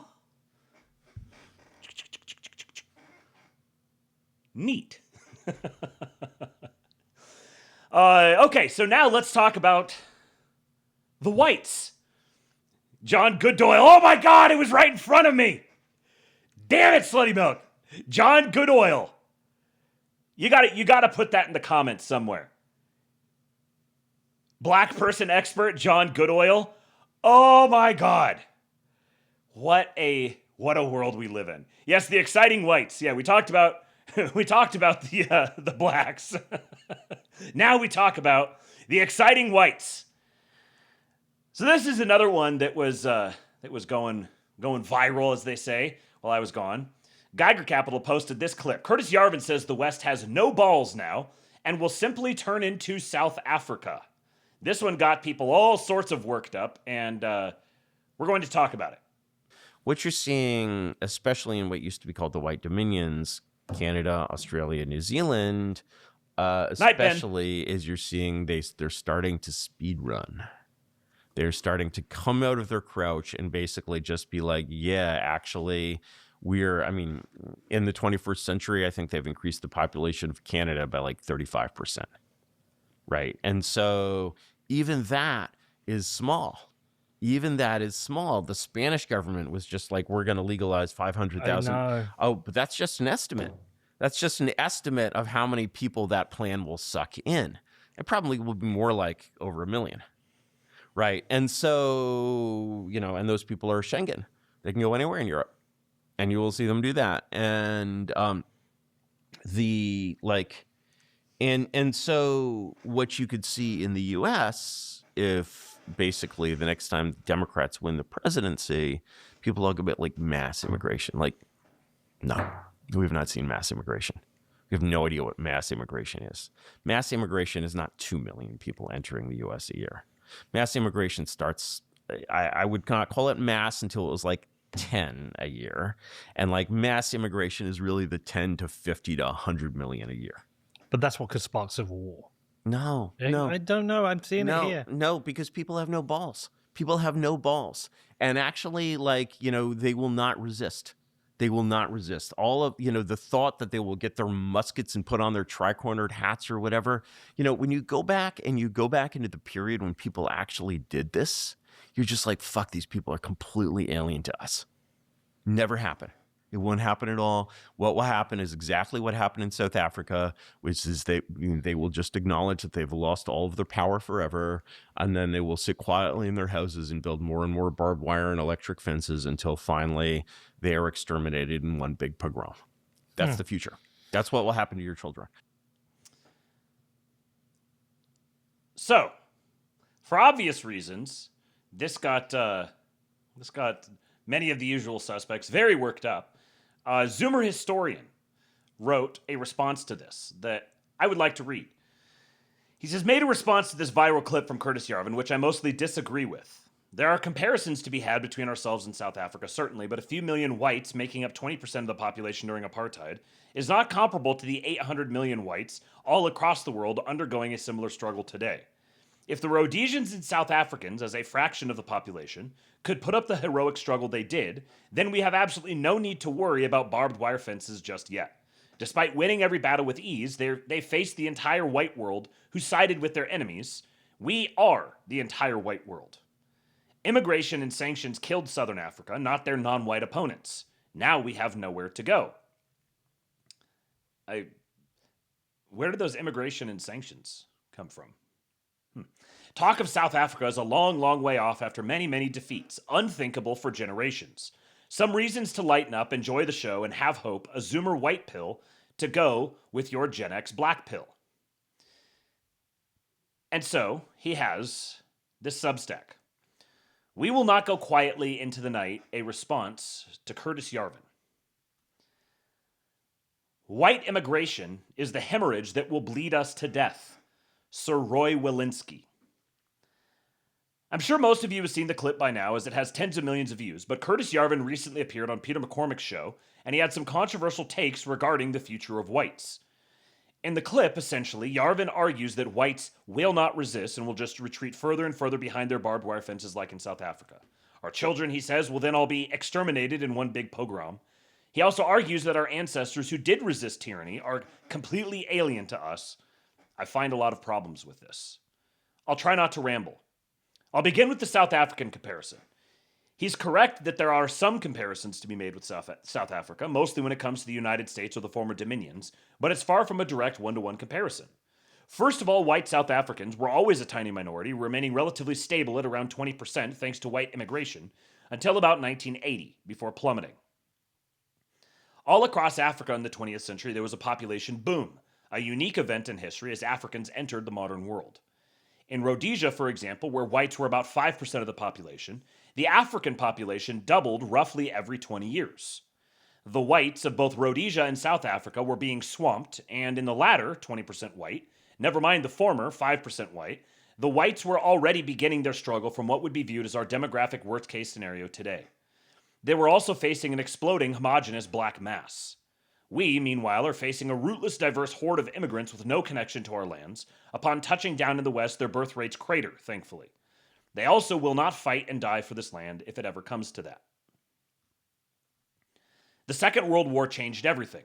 The whites of Africa went from being seen as heroic empire builders to evil beyond the pale racialists seemingly overnight.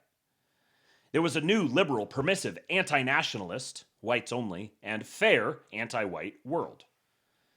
The whites of Europe and the Anglosphere were bowled completely over by this new political landscape, demoralized and exhausted, as they were after the greatest war in human history. The whites of Africa, however, knew they were fighting for their very lives. They did resist. And again, I will say, where did this new political landscape come from that bowled the whites of Europe and the Anglosphere completely over? Those who controlled and dominated, by definition, Europe and the Anglosphere. Where did that new political landscape come from? Now, the comparison isn't perfect, as noted. The white man was beginning this struggle whilst already in political power, but he did resist. The whites of Rhodesia and South Africa saw what happened in the rest of Africa under African rule. Most importantly, they saw what happened to whites in Kenya, the Congo, and northern Rhodesia, Zambia.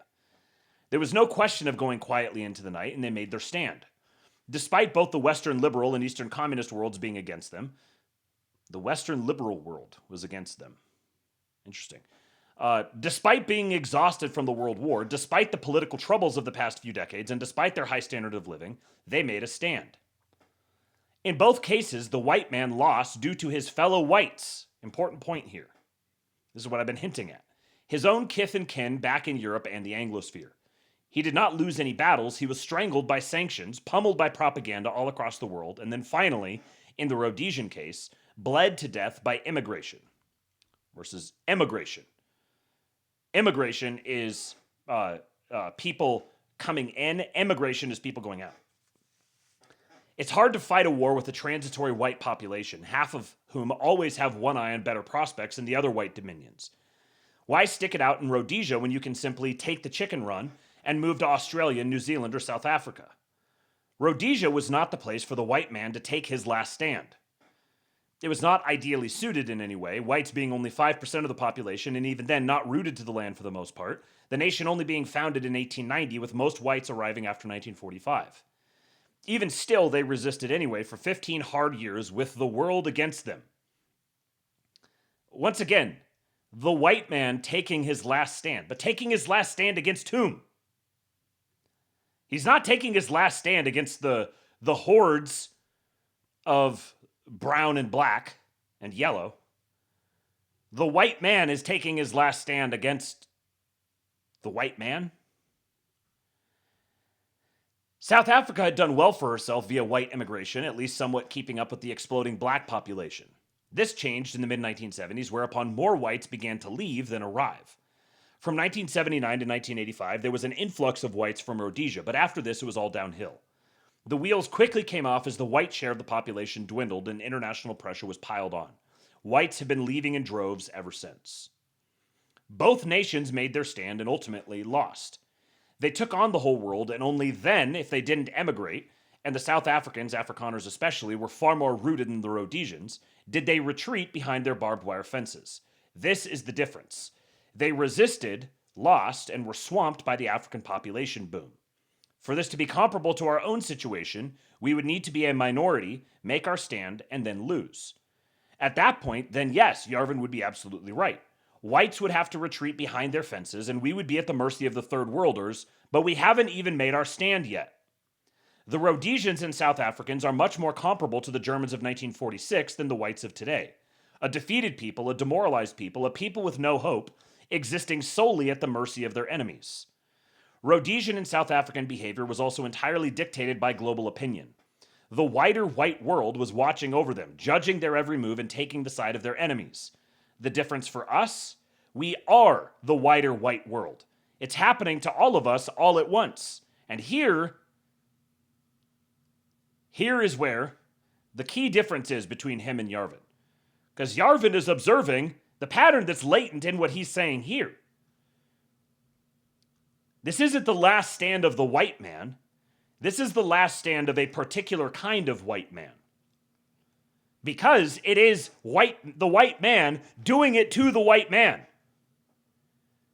You see, I'm such a white... Here, let me give you a clip. I'm such a white supremacist that I believe all of the world's conflicts are white people fighting against white people, fundamentally. The rest of them, they're all just instruments in this battle. The whole globalism versus nationalism, all of this stuff, this is all an intra-white civil war that's happening on the global stage. So there's no reason to, you can see the others, you can observe the others and recognize, oh yeah, that's a bad weapon. I don't like it when that weapon is used against me. But the weapon is not the Islamists or the Jews or it's all of those things, but it's being wielded by white people. When it comes to emigration, like moving away, the situations are only slightly comparable. The Dominions, as Yarvin points out in the clip, are being hit worse than anyone else. Despite being much more rooted than the Rhodesians, emigration is a very realistic option for any Australian, Canadian, or New Zealander. Well, it is right now. Any of them could choose to move to Britain or the US and fit in seamlessly. It's quite right to say that these three face worse prospects than the rest of us, especially the Kiwis with their horrifyingly liberal political scene, small population, and already heavy white emigration.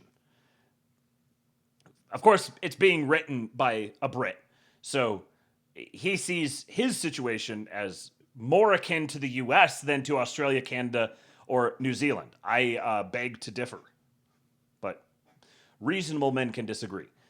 All three don't have a significant working class, the backbone of any resistance movement, in the way that Britain does. Yarvin has a point, but it won't just be fences in these cases, it'll be emigration. And indeed, it is perfectly reasonable to predict that some states could fall, whether it be the Dominions or smaller European states, which can be swallowed up in mere years due to their small populations. Tragic and a horrifying thought, but the white man can live to fight another day if that happens, strengthened by emigration from our fallen brother states. There are well over 100 million Anglos alone across the world, it is worth remembering. Temporary losses do not need to be permanent. Now, again, the notion here is that this is white people fighting against white people. This resistance movement is white people resisting the political efforts of other white people. Which should indicate that this whole thing is just about, this is an intra-white civil war. Or as Ian Burlingame said, this is the new iteration of the English civilization rebelling against the old iteration of the English civilization. And if you have this perspective, whether you're an American or not, if you are an Anglo, living in an Anglo nation, and you recognize this reality, that this is an intra-white civil war, and America is clearly the last stand. That's latent in what he's saying here. He's trying to say, well, Britain is kind of as well.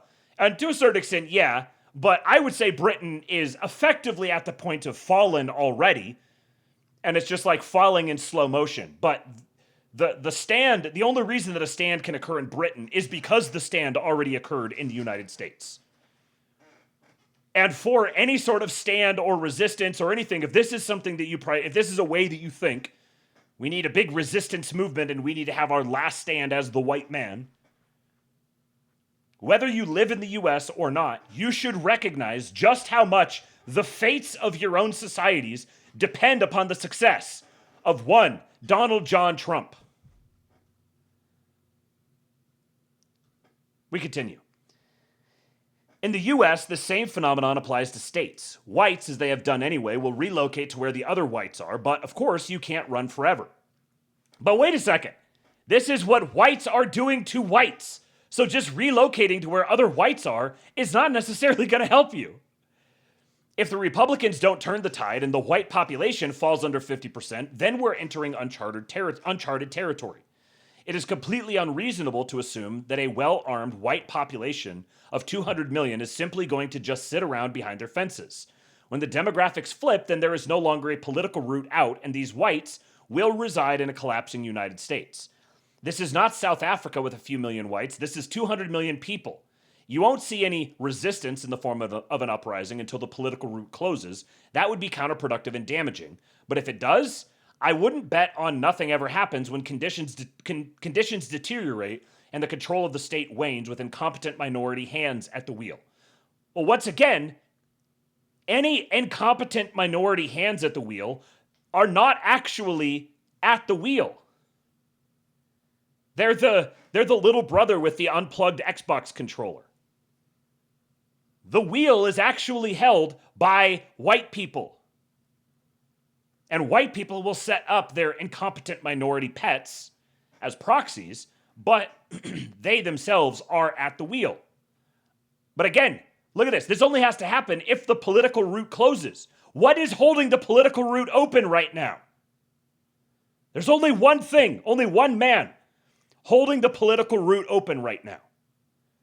And people want to debate the finer points of this policy decision or the timing of this versus that. No, this is the white man's last stand. There is one man with his foot in the door. Remember, our defeat relies on every white state being swamped. If the worst case scenario does come, especially in the Dominions, then the whites of those nations will be knocking the door down trying to move to any white country which successfully gets a pro-white government into power. Yarvin's scenario relies on us losing literally everywhere all at once. We haven't made our stand like the South Africans yet. We can make those comparisons if we lose. I mean, again, maybe we could start quibbling about what pro-white actually means, but as the scenario has been laid out here, being in a white state or going to a white country is not necessarily a solution in itself. Because it will be whites who are in control. It's kind of like the women are never actually in control. The women are in control because the men are permitting them to be in control. At any point, the men can just take it back. In the same way, if there are non-whites in control, it's only because whites are letting them control it. This is one of the biggest reasons why you're never going to get me to believe in your doctrine of the magical white people. To bring things to a close, I will bring the point back to Germany. The nationalist struggle took 14 years. How many years? Before victory in 1933, for years the NSDAP received a single-digit percentage of the vote, only attaining a whopping 2.63% in May of 1928, merely 5 years before the party came to power. Why? Well, the Germans weren't hungry enough, the Germans weren't poor enough, the Germans weren't desperate enough. When they were, the people immediately sought out serious solutions for serious problems and chose Hitler and the National Socialists. You could also say they chose Trump and the MAGA Republicans. This is, it's so fascinating to me, though, to see. I'm not talking about Zoomers specifically here, but people are both like, we're at the end. This is our last chance. If this gets fucked up, it's all over. And yet, they'll also be like, Trump isn't Hitler enough. It's like, if we're doing these parallels here, then Hitler was enough because Hitler was Hitler. Trump must be enough because Trump is Trump.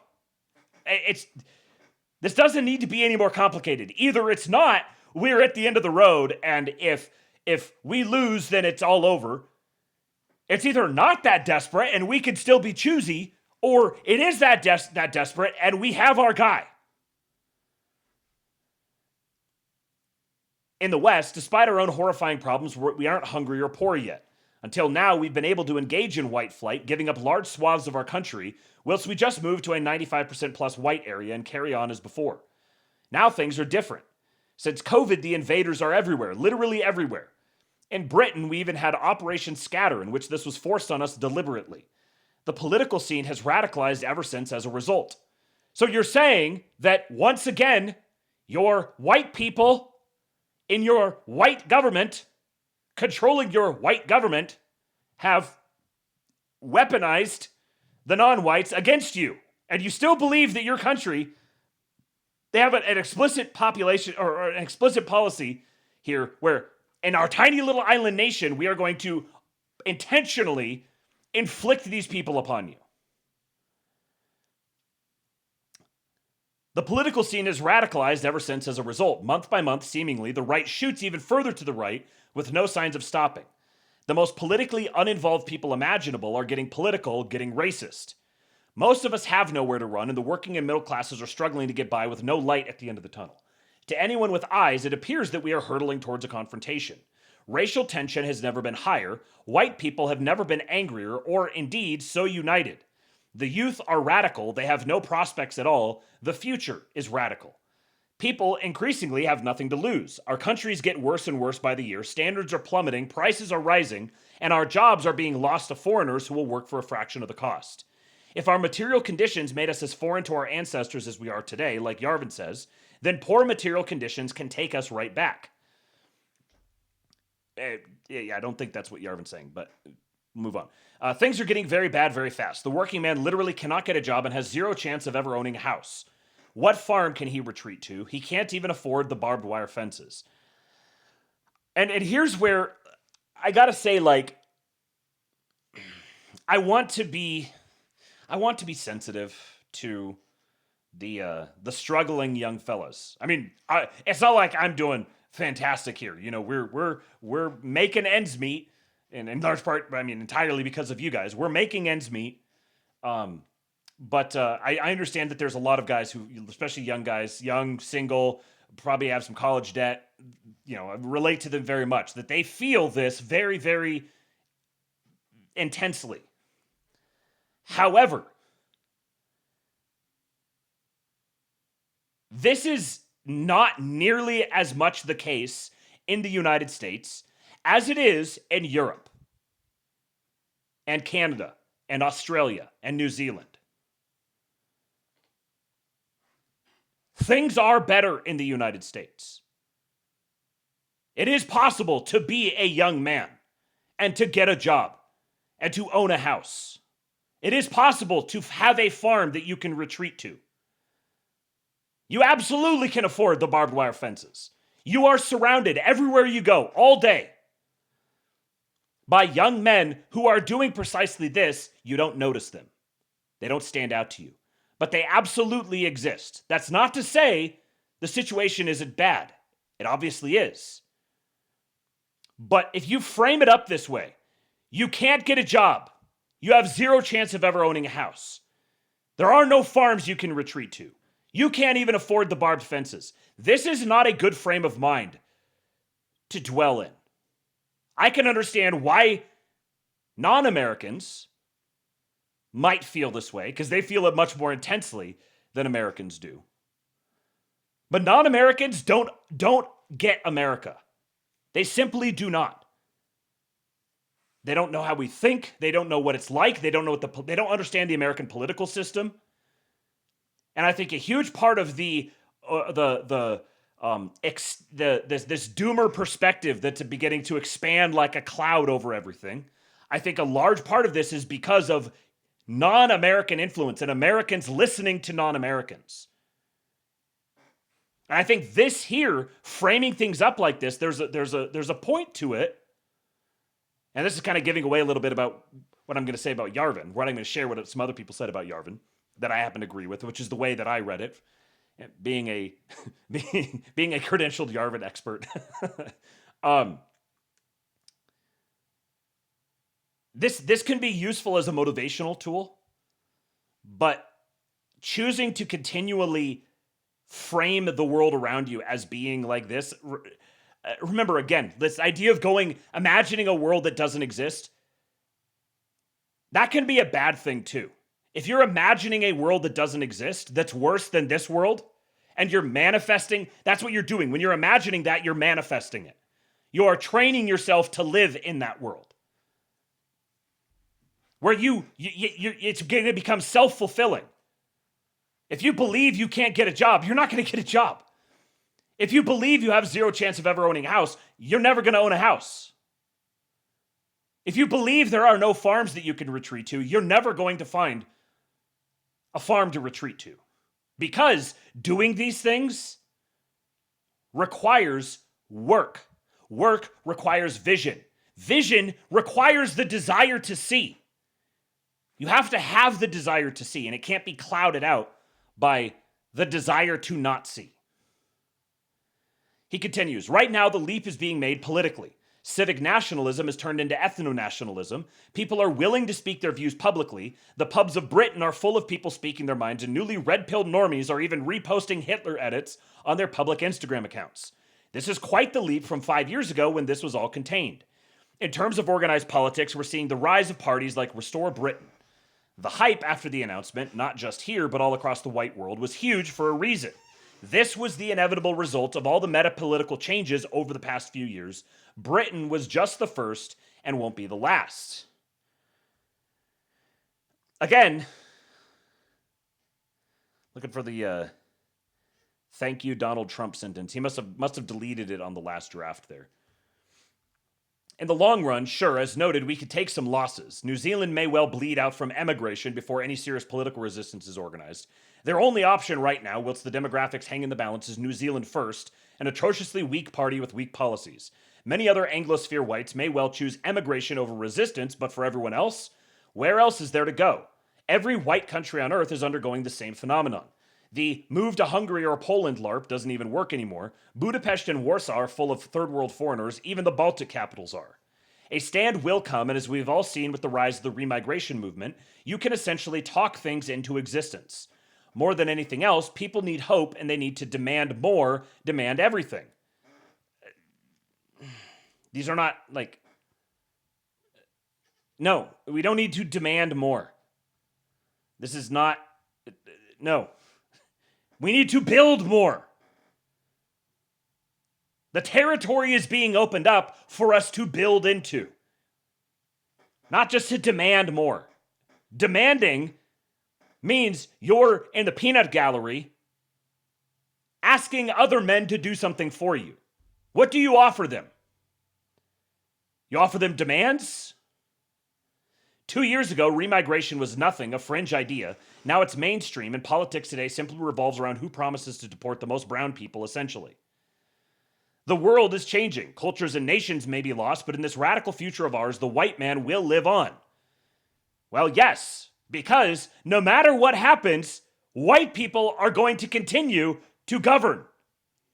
Because as we've established, what is happening to white people is being done by white people to white people. No matter what, the white man will live on.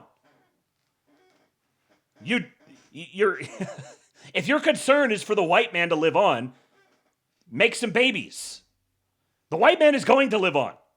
There's no way around this. The white man is not going extinct, because only the white man could try to make the white man go extinct. The white man may commit suicide, I suppose. But that's not the frame that's being occupied here. Trustplantstar says Zoomer has several kids to his credit. Yeah, I'm not necessarily saying to him, I'm saying broadly. There's no question that the white man is going to live on. The question is, which white men are going to live on?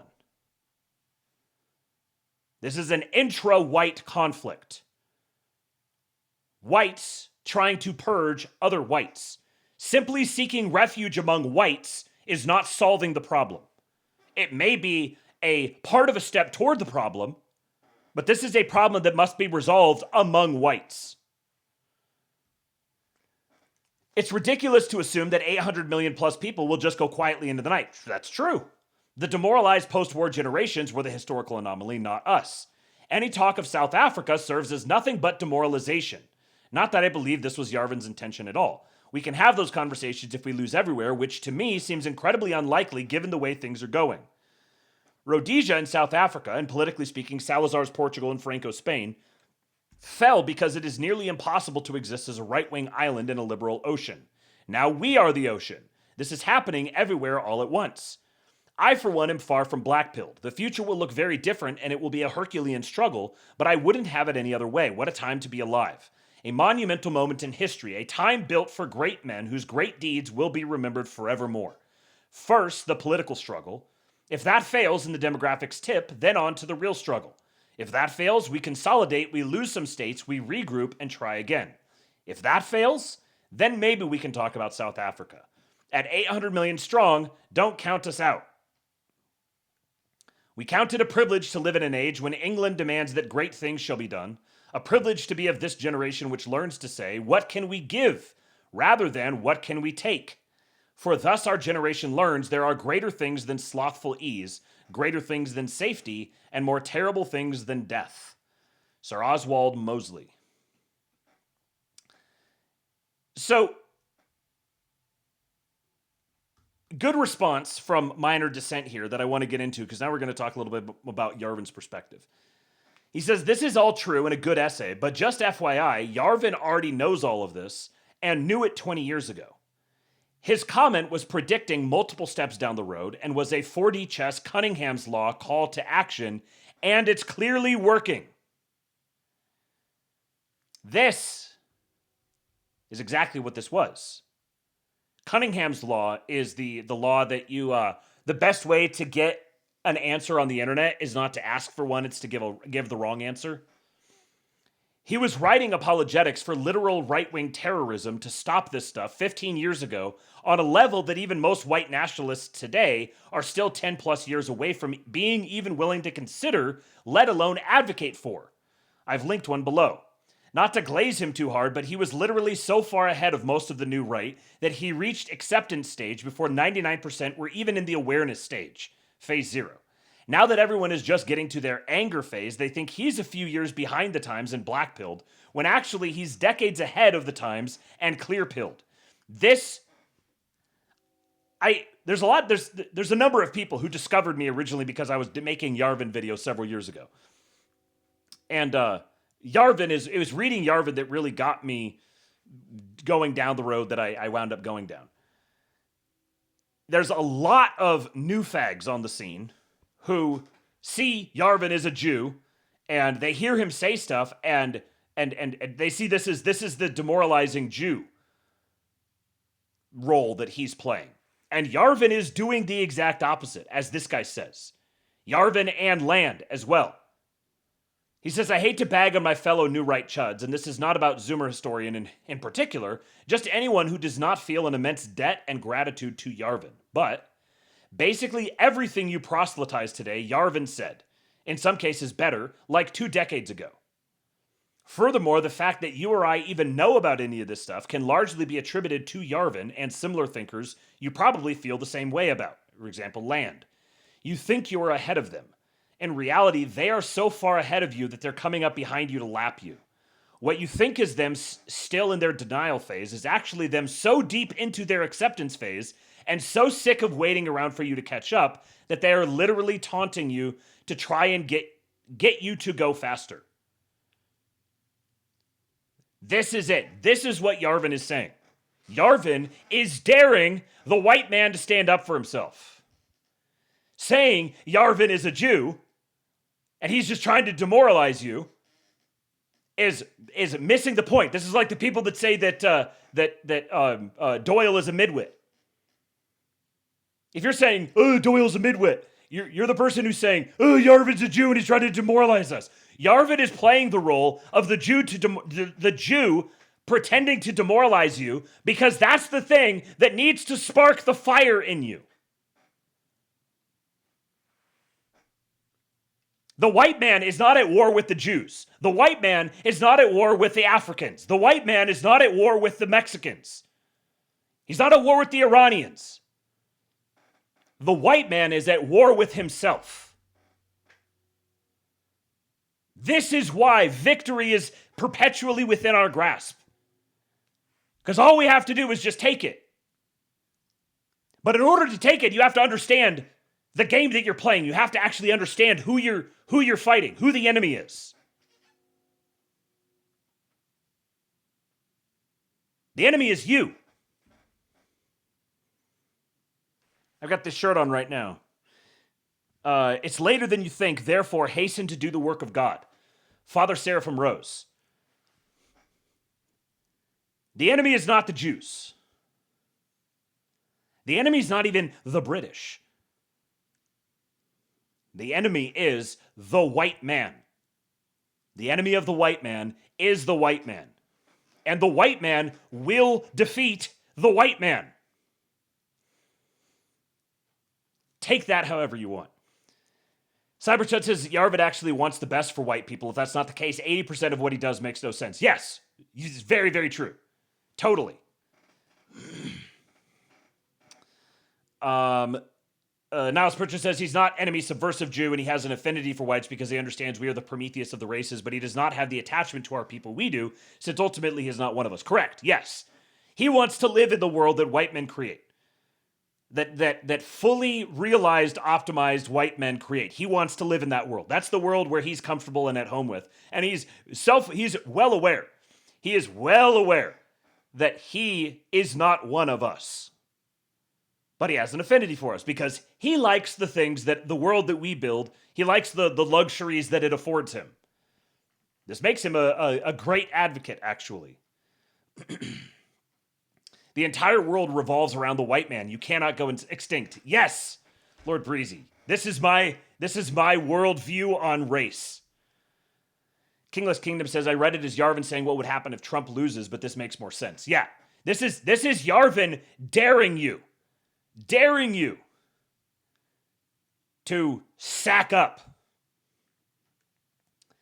Now, I wanted to read a little bit of relevant Yarvin. This is OG Yarvin. This is July of 2011 Yarvin. The first one is the one that what was this guy's name? Minor Descent, Max. This was the first one here is the one that he linked. The indisputable humanity of Anders Bering Breivik. If you don't know who Anders Breivik is, Google it.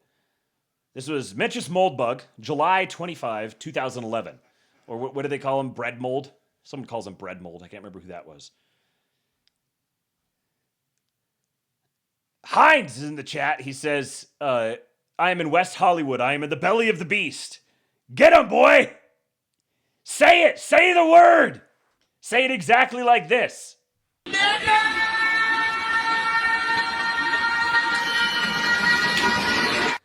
Do it, send video proof, and you will win infinity Patriot points forever. What's funny is Heinz is one of the people I know who I would actually... He actually might do it.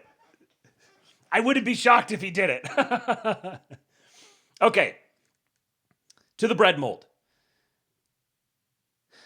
It's pathetic but typical, I feel, that the likes of Robert Spencer and Fjordman are denying their connection to Anders Behring Breivik.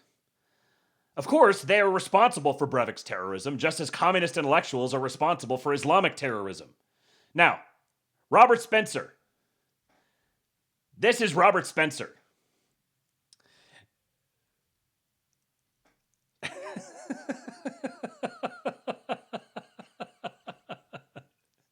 This is from the SPLC. Anti-Muslim from Bedford, New Hampshire. As director of the Jihad Watch blog and co-founder of Stop Islamization of America, Robert Spencer is one of America's most prolific and vociferous anti-Muslim propagandists. Spencer is one of the most prolific anti-Muslim figures in the United States, an incessant blogger, author, and activist. He insists, despite his lack of academic training in Islam, that the religion is inherently violent and that extremists who commit acts of terror are simply following its most authentic version. His writing was cited dozens of times in a manifesto written by the Norwegian terrorist Anders Breivik. Spencer was banned from the United Kingdom as an extremist in July of 2013. Now, funny thing, Spencer was baptized in the Greek Orthodox Church and joined the Melkite Greek Catholic Church in 1984. He has stated that under the reign of President Mustafa Kemal Ataturk, his grandparents were forced to emigrate from an area that is now part of Turkey because they were Christians. His father worked for Voice of America during the Cold War, and in his younger days, Spencer himself worked at Revolution Books, a Maoist bookstore in New York City, founded by Robert Avakian. He received an MA in 1986 in Religious Studies from UNC at Chapel Hill. His master's thesis was on monophysitism and the history of the Catholic Church. He has been harshly criticized by several clerics of the Roman Catholic Church because of his views on Islam. In 2016, as a result of personal reflection and historical study, Spencer returned to the Greek Orthodox Church. So that's who Robert Spencer is. That's who he's referencing here. So what happened is Anders Breivik cited him a bunch of times, and then Robert Spencer was like, no, don't, no connection. and Yarvin saying that Robert Spencer and Fjordman are responsible for Breivik's terrorism. Someone skipped Aesop, the trumpeter taken prisoner. A trumpeter, being taken prisoner in battle, begged hard for quarter, declaring his innocence and protesting that he neither had killed nor could kill any man, bearing no arms but his trumpet, which he was obliged to sound at the word of command. For that reason, replied his enemies, we are determined not to spare you. For though you yourself never fight, yet with that wicked instrument of yours, you blow up animosity among other people, and so become the cause of much bloodshed. Application. The fomenter of mischief is at least as culpable as he who puts it in execution. A man may be guilty of murder who never has handled a sword or pulled a trigger or lifted up his arm with any mischievous weapon. There's a little incendiary called the tongue, which is more venomous than a poisoned arrow and more killing than a two-edged sword. The moral of the fable, therefore, is this, that if in any civil insurrection the persons taken in arms against the government deserve to die, much more do they whose devilish tongues or pens give birth to the sedition and gave birth to the sedition and excited the tumult. The fable is also equally applicable to those evil counselors who excite corrupt or wicked governments to sap and undermine, and then to overturn the just laws and liberties of a whole people. That would be the worm tongue archetype. Aesop, you see, this is back to Yarvin. Aesop, you see, is above the whole thing. Aesop has no problem with putting the hammer to either seditious rabble-rousers or tyrannical commissars. He accepts it as normal. It is normal. It is war, and only the dead have seen the end of war. The trumpeter on either side is a soldier. This mental habit of separating democratic dissent and violent terrorism, which the Robert Spencers of the world vainly attempt to invoke, and the Noam Chomskys successfully invoke, is one of the most curious psychological tics of the deranged 20th century. Of course, its raison d'etre as a psychological warfare device is to forestall the realization that leftist movements achieve power through violence, then demand pacifism of the subjugated. So he's saying this is the truth. Leftist movements achieve power through violence, then demand pacifism of the subjugated. And this, in an attempt to prevent people from realizing that, the 20th century gave us this raison d'etre, this psychological warfare device, which is that democratic dissent and violent terrorism are separate activities.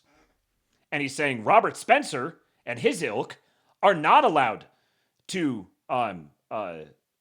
they try to invoke that difference, and they're unsuccessful, whereas Noam Chomsky somehow is successful.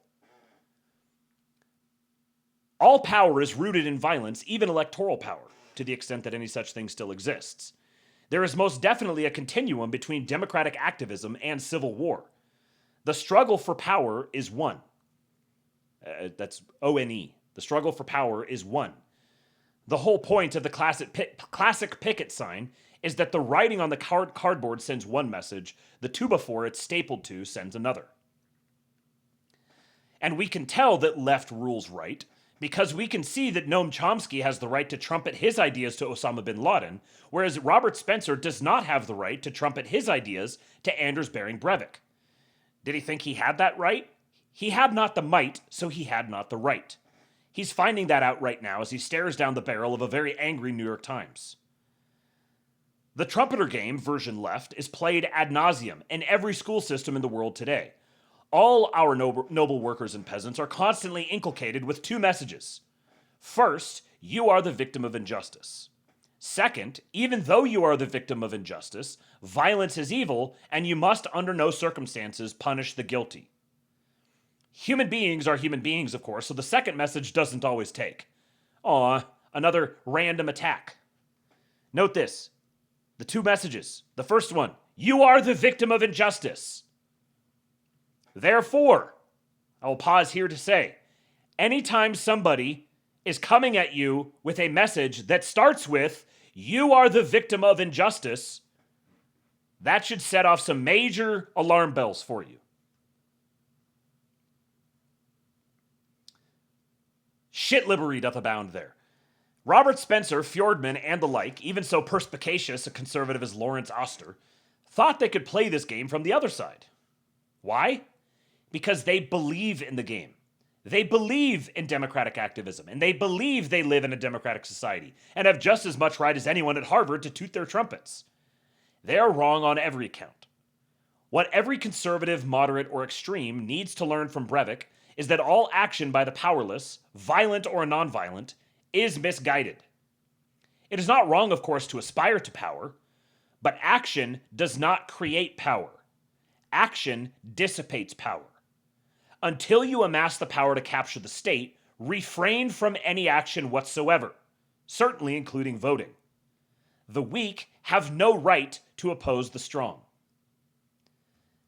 And then there's the insanity angle. In case anyone has any doubt about Breivik's sanity, I thought I'd cut and paste the most interesting parts of his manifesto, which are naturally the parts everyone is ignoring. Not the endless Fjordman essays, but his own personal story. So, violent Muslim gangs in European cities are not exactly a new phenomenon. We hear about indigenous European youths getting harassed, beaten, raped, and robbed quite often. Tell us about your experiences during your vulnerable years, 14 to 18, growing up in the urban, multicultural streets of Oslo. So this is this Q&A thing, a whole bunch of stuff. I'm not going to read all of it. You can go get the link from the Substack later on for this episode, and you can read it. Yarvin summarizes it sufficiently. He says, while I am not so gullible as to take Breivik's autobiography as gospel, it's also obvious that he has neither the literary talent nor the imagination to invent these squalid realities. In other words, I have to believe that it's true because he's obviously kind of a dullard. Robert Spencer and his ilk also need to face another obvious fact. None of this has anything whatsoever to do with the Quran, jizya, or no jizya. I've been relieved of my lunch money. Who in America hasn't? I'm pretty sure none of the collectors had any familiarity with the surahs whatsoever. This is not Muslim behavior, it is human behavior. The trouble with Oslo isn't that the Norwegian Workers' Party has imported a Muslim underclass. It's that the Norwegian Workers' Party has imported an underclass. If for whatever reasons they'd chosen their immigrants from Papua New Guinea, perhaps Robert Spencer could have become an expert in penis sheaths. noting that all the offenders had wrapped their junk in banana leaves. Instead of converting them to Christianity, he'd want to convert them to underwear. Perhaps not every population can be civilized. Every population can be feralized. It is impossible. Is Miranchuk still in the chat? There's your civilizational versus primal. It's impossible to separate Breivik It's impossible to separate Breivik the hip-hop Norwiga tagger from Breivik the Knight Templar. In both, we see characteristic fauna of our era, one common and the other rare, both absolutely normal. If you ask a lot of people to be angry about the Bronxification of East Oslo, someone is going to act on it. The goal of trumpeting is to obtain power, and the means of power is violence. To denounce violence is to renounce power. To renounce power is to surrender. So it simply won't wash for conservatives to describe this act as senseless or random or inexplicable, like all those inexplicable liberal-inspired terrorists. Much, if not most, black-on-white violence in America is best characterized as terrorism because it proceeds from military, not avaricious or psychopathic motives. Nor will it work to ruin justice, but suggest that, like Christ, Christians should turn the other cheek. Christ was Christ, perhaps, but humans are humans. There's the Jew spotted. And besides, didn't he bring not peace but a sword? Ah, well, interesting. The Jew, the insightful Jew, always the master of noticing inconsistencies, observes that there is it's incoherent to suggest that turn the other cheek means never engage in violence.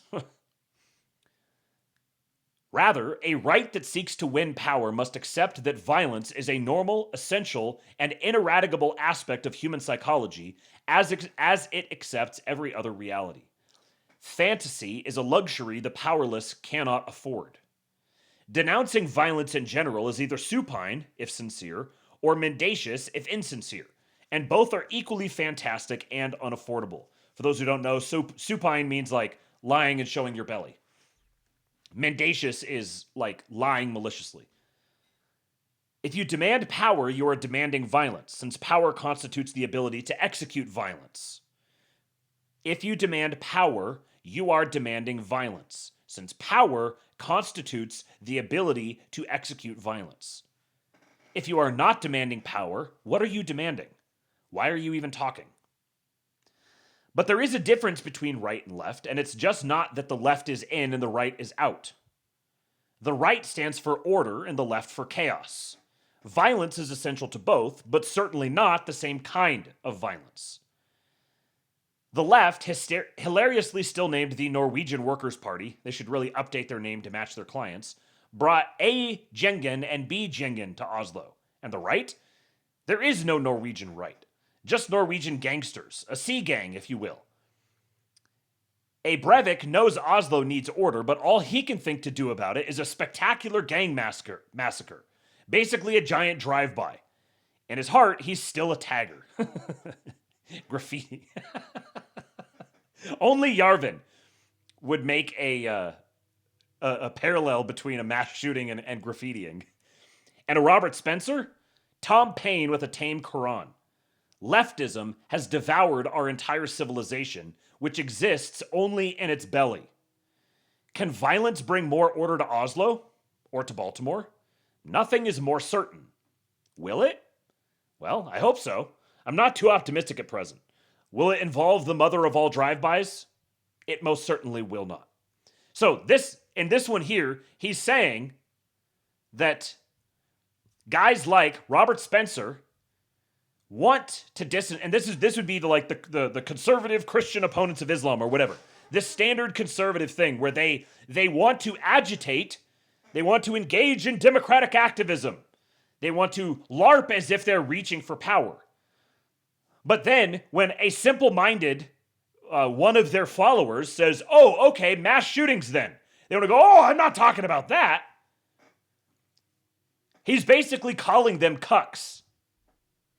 You don't even know what you're doing. You're sitting here reaching for this thing, but you're ultimately just a spectator who doesn't even understand the implications of your own actions. Then there's this one. I've had this one in the stack to read for a while, and it fit in just perfectly here. This was written 2 days earlier. Right-wing terrorism as folk activism. I won't waste time condemning Anders Behring Breivik for being a political murderer. Our society, right or left, has no standing whatsoever for condemning political murder. Che murdered over twice as many of his political enemies. He is a hero to millions. No one who condones Che, Stalin, Mao, or any other leftist murderer has any right to ask anyone else to dissociate himself from a rightist who didn't even make triple digits. Breivik is a terrorist. Breivik is a terrorist. Nelson Mandela is a terrorist. Nelson Mandela is the most revered living political figure on our beautiful blue planet. Besides just killing people with bombs, here's the sort of thing armed struggle meant to Saint Mandela. There's a picture of a man being lit on fire. On the record, I note, Saint Mandela opposed the ANC necklacing of traitors. No, possessed of infinite reserves of human compassion, this living symbol of man's global unity favored a far milder punishment. He just wanted to cut off their noses. Do you need a picture of that too? If you ask me to condemn them both because terrorism is inherently wrong, I can respect you, though I may ask you to think harder. I don't think terrorism is inherently wrong. I just think right-wing terrorism is inherently wrong. If you ask me to condemn Anders Breivik but adore... He'll come back to that in a little bit. If you ask me to condemn Anders Breivik but adore Nelson Mandela, perhaps you have a mother you'd like to fuck. Brown scare! Brown scare! The brown scare is on! But then again, when hasn't it been on? Certainly not since your grandpa was a little boy. Can we get another 2 minutes hate for the Nazi peril? The world progressive community had sure as hell better hope it can raise a new global hard-on over Anders Behring Breivik. If you have Claudia Schiffer on your lap and a gram of Viagra up your nose and you're still limp, age has finally defeated you. Age has certainly not defeated us. So, as an act of collective defiance, we have to start by praising Breivik in every way we possibly can. What ways are those? Well, not many. We can note the only thing he didn't screw up. At least he shot communists, not Muslims. He gored the matador and not the Cape. While still basically animal behavior, especially when it comes to the 15-year-olds, is there a 15-year-old in the world who isn't a communist? It's more than I'd expect from a rogue Gates of Vienna commenter. We should also praise Breivik for his spectacular stupidity, which I'd like to think could be a learning experience for the entire right, from Instapundit to Stormfront. There you go. Now you see that this was written 15 years ago. Instapundit reference. You can relax now because we won't be praising him again. So at least he shot communists, not Muslims. In other words, the Muslims are just the tool of the communists. But we do need to remember that terrorism, left or right, is a legitimate military tactic. Just as a nation that idolizes Che has no genuine moral grounds for condemning Breivik, a nation that annihilated Dresden has no genuine moral grounds for condemning OBL. We're not exactly history's pure and precious little snowflake. For instance, the entire political landscape of post-war France, closely allied, of course, to the great and good of the noble, innocent, grieving Norwegian Labour Party, was created by the 10,000 murders of the Opération Sauvage. If you lived in France in 1945 and your political record was anywhere to the right of Larry Beria, you had a pretty good chance of being murdered. Your murderers had zero chance of being punished. Indeed, Norway had its own purge, though nowhere near so bloody. I've never seen any liberal pundit shed so much as a milliliter of sterile saline for these events. When they start, I might begin to take their deep moral convictions a little more seriously. Terrorism, the random killing of defenseless civilians, is an act of war. It needs to be judged by the laws of war, not the laws of peace. So remember, he said he thinks right-wing terrorism is wrong. You're starting to get a clue as to why that is. Because he says terrorism needs to be judged by the laws of war, not the laws of peace. Breivik's personal hero was the Norwegian resistance fighter Max Manus. Would Max Manus have hesitated to single-handedly wipe out a Nazi party youth camp? Would Norwegian history books describe him as a hero for doing so? Of course they would. It's impossible to go directly from hypocrisy to morality. A cleansing bath of amoral realism must intervene. Anders Behring Breivik made war on communist Norway, just as Max Manus made war on fascist Norway, just as Osama bin Laden made war on Imperial America, just as Nelson Mandela made war on apartheid South Africa. Terrorism is the normal mode of warfare in our delightful post-World War II utopia. That is, it is the most common way to use force to achieve political objectives. Condemning terrorism as such is in every case retarded. You're simply condemning the 20th century. Fine, but where does this leave you? So let's judge Breivik, but let's judge him by the natural and historical laws of war. Ironically, by the pre-20th century laws of war, Breivik does quite poorly. Whose terrorism is more morally legitimate? The right-wing terrorism of Breivik or the left-wing terrorism of OBL? As a rightist, I'm obviously far more in sympathy with the goals of Breivik, but by the natural law of war, which no man made and no man can unmake, 9/11 was far more legitimate as a military act than the Utoya massacre. Breivik is worse than OBL. Why? Because the law of war is that all war is carnage, whether it affects soldiers or civilians, a completely arbitrary distinction, is legitimate if and only if it serves a military purpose. What is a military purpose? Since the purpose of all war is the transfer of political power, a military purpose is a political purpose. Remember that politics and war are on a continuum? So a military purpose and a political purpose they're the same thing being pursued in domains that are different perhaps on the surface. Slaughter that serves no purpose is sadistic, insane, terrible. Slaughter for purpose is the very nature of war and cannot be separated from it. Since right-wing terrorism does not work, it is illegitimate as a tactic of war. Since left-wing terrorism does work, it is perfectly legitimate. Thus, bin Laden is legitimate and Breivik is not. Literally only Curtis Yarvin would give you the argument that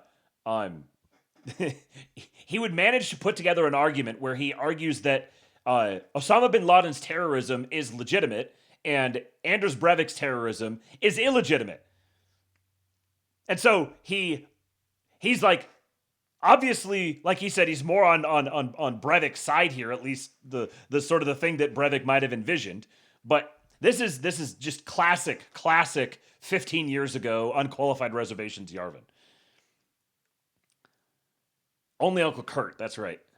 Islamic terrorism, which is in every case left-wing, as you can see every time Osama quotes Chomsky, is legitimate because it's effective. Note here, Islamic terrorism is in every case left-wing. We already have a lot of guys who are trying to say that like Islam is based.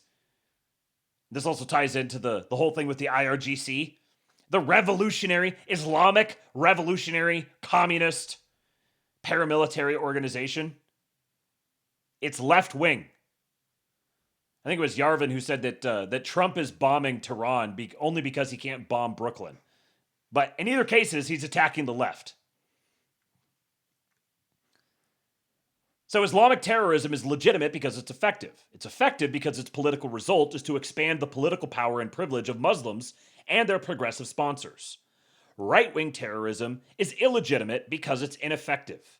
It's ineffective because its political result is to contract the political freedom and influence of conservatives, extremist, or moderate. If it was militarily possible to free Norway from Eurocommunism by killing 100 communists, or 1,000 communists, or 10,000 communists, we might have an interesting moral debate over whether this butcher's bill was worth paying. Since it is not possible to free Norway from communism by killing 100 communists, i.e. roughly 0.01% of all the communists in Norway, leaving the other 99.99% with a permanent raging hard-on, no debate is possible. The verdict is clear. Illegitimate, ineffective, and wrong. I condemn Anders Behring Breivik. So there. Of course, there are plenty of historical contexts in which right-wing terrorism did work. For instance, Germany in the 1920s. Here we have Yarvin going to make the case for right-wing terrorism. This is what you tune into youtube.com to hear. In these contexts, it was legitimate. Conversely, left-wing terrorism was ineffective in the fascist states and hence illegitimate. Why does left-wing terrorism work and right-wing terrorism not? As Carl Schmitt explained in Theory of the Partisan, terrorist, guerrilla, or partisan warfare is never effective on its own. While an effective military strategy, it is only effective as one fork of a pincer attack. The terrorist succeeds when, and only when, he is allied to what Schmitt calls an interested third party, either a military or political force. Left-wing terrorism succeeds as the violent arm of a political assault that would probably be overwhelming in any case. In every case, the terrorist plays Mutt in a Mutt and Jeff act. Right-wing terrorism in the modern world is cargo cult terrorism. Mutt without Jeff. Indeed, in historical cases where right-wing terrorism has been successful, in every case we see it aligned with powerful forces within the state. Right-wing terrorism worked in Weimar Germany, for instance, or pre-war Japan, because it aligned with fascist conspiracies in the security forces. Somehow I don't see a lot of that in 2011 Norway. Thus, we note that there are two responses to terrorism: the natural response and the unnatural response. The natural response is to take revenge on the terrorist and anyone even remotely resembling him. If he is a Muslim, the natural response is to chastise the Muslims. When Greenspan, a Jew, kills the German vom Rath, the German people must chastise the Jews. And of course, when a right-wing piece of filth slaughters the cream of the Norwegian Komsomol, all racists and reactionaries are automatically suspect. The unnatural response, which will not happen by itself but can be made to happen by a sufficiently powerful psychological warfare machine, is to look instead at the grievances of the attacker. After all, no one commits terrorism unless he has some complaint. No complaint, no terrorism. Thus, while the Nazi response to the terrorism of Greenspan is to collectively punish the Jews, the Atlantic response to the terrorism of Greenspan, ineffective and thus illegitimate, is to attribute it to the injustices suffered by the Jews. This, of course, is also our response to the terrorism of Mandela, effective and thus legitimate. Actually, there was no nuance at all in the response of the great and the good, the same wise and trusted organs now imploring Breivik with the sound of 1,000 jet engines, now deploring Breivik with the sound of 1,000 jet engines, to Nelson Mandela. There's no room for nuance when a saint is in the room, but Saint Osama is a bridge too far. So in typical cases, when the cause is good but the means a little too gory, the interested third party of a successful terrorist campaign adopts a strategy of dualism. Here is our Mutt and Jeff act, the unnatural response. We can always tell a Mutt and Jeff strategy because Mutt and Jeff have the same demands. Mutt tells you to satisfy these demands or die. Jeff tells you to satisfy these demands to take the wind out of Mutt's sails.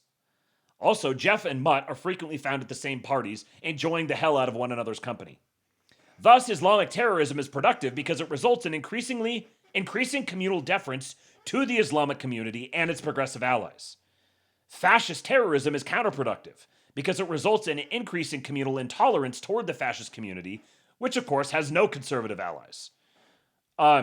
So the Mutt and Jeff, Mutt tells you to satisfy these demands or die. Jeff tells you to satisfy these demands to take the wind out of Mutt's sails.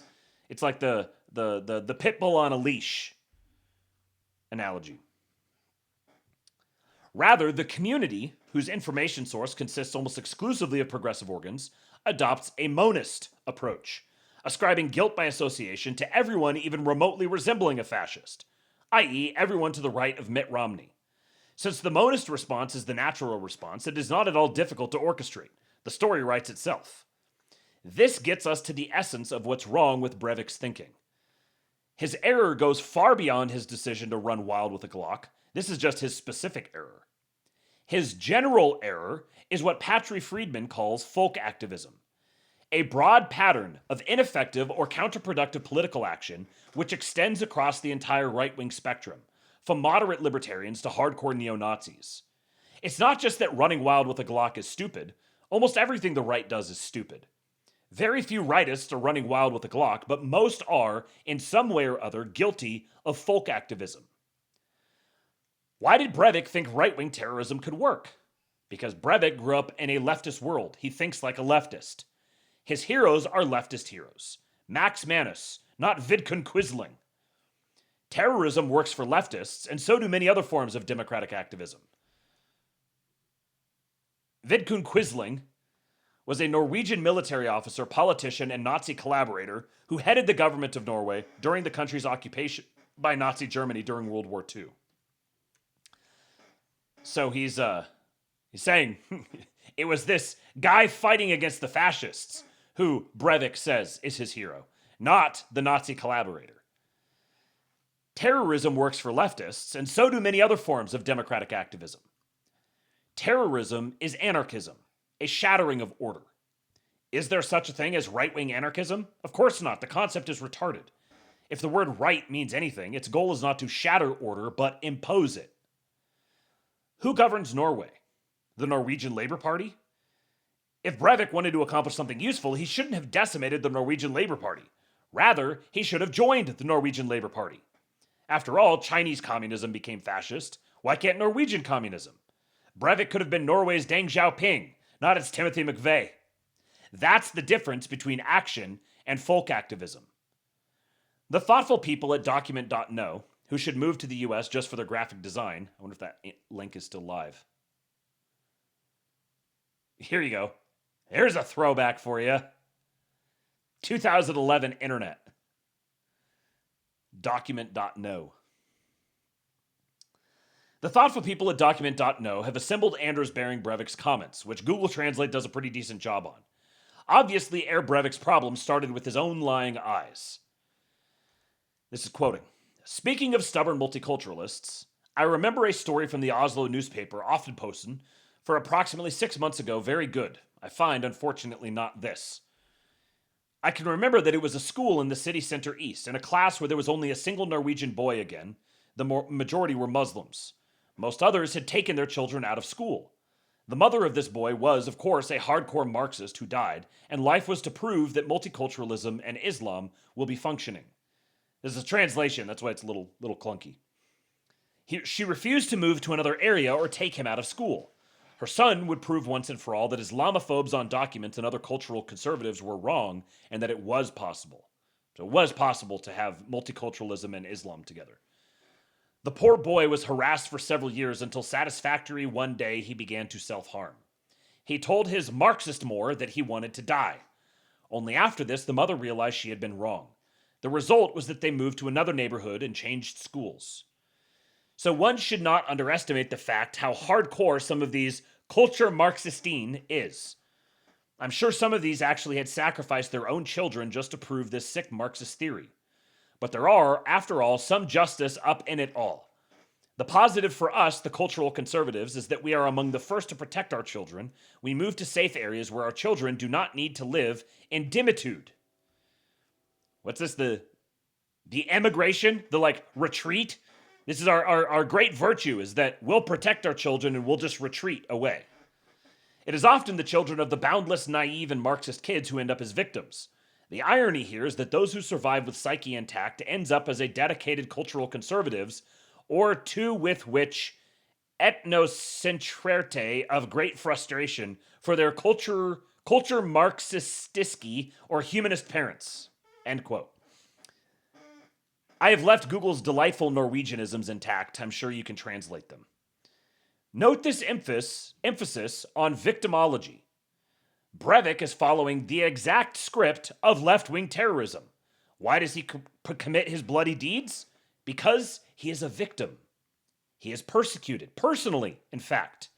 Quoting again, non-Muslim youth in Oslo aged 12 to 18 are in a particularly vulnerable situation in terms of harassment of Muslim youth. I myself am born and raised here and chose out of necessity to the friendships and alliances with A and B team to move freely. The alternative is that you stick to your neighborhood or west side. I know of hundreds of incidents where non-Muslims were robbed, beaten, and harassed by Muslim gangs. My friend, aged 12 to 17, was Pakistan that I was one of the protected sphere potatoes who had protection. What in the hell is going on with this language? But I saw hypocrisy at close range and was disgusted. Muslim gangs have/could devastate free racism/jihad behavior, while all attempts potatoes do/did to make the same thread are systematically stamped on racism and deconstructed by the local police. End quote. Back to Yarvin. Well, as Leonard Pitts put it, cry me a river. Of course, Breivik and his fellow potatoes, perhaps any Nordic readers can enlighten us on the meaning. Is this Norwegian for Wigga? Are victims. When your country is conquered by ruthless communists, which import a new people to oppress the old one, you don't think you're going to be robbed, beaten, and harassed in your own former capital city? Hypocrisy is a prerogative of the rulers. Submission is a duty of the ruled. Bend over, Norwegians. Don't forget, the British were the first to violate Norway's sovereignty in 1940. Was Norway liberated? Sure. She was liberated by German fascism in 1940, then liberated back by Allied communism in 1945. Arguably, Norway has been a tool of British diplomacy since the Royal Navy liberated her from Denmark. Norway is the bar girl of Scandinavia. She's so liberated, she's lubricated. Just slap her butt and she presents obligingly. It's only a question of who will liberate her next, the Russians or the Chinese. I'm sure she can't wait. What Breivik is doing here is, in plain non-Google English, whining. Whining is the act either of a slave or a bitch. The slave whines to his master. Master, the overseer is beating me. And so the protected minority whines to the communist judge. Why'd he calling me a bad name? But Breivik would be a free man. Who, then, is he whining to? He's whining to nobody. He's whining because, having grown up on heroic Nelson Mandela, he thinks he can free himself and his nation by a combination of A, whining, and B, mass murder. The entire spectrum of right-wing folk activism, from pointless whining through spectacular terrorism, is what Royce would call beta. It is strictly man-bitch behavior. Look, if you think Norway should be ruled by patriotic axe-wielding, Odin-worshipping Vikings, rather than Euro-quizzling cultural Marxistine, I agree. A gelded and humiliated Norway, mentally sodomized by her raceless epicene internationalist masters as she gradually morphs into Somalia North, is a pathetic and sickening spectacle.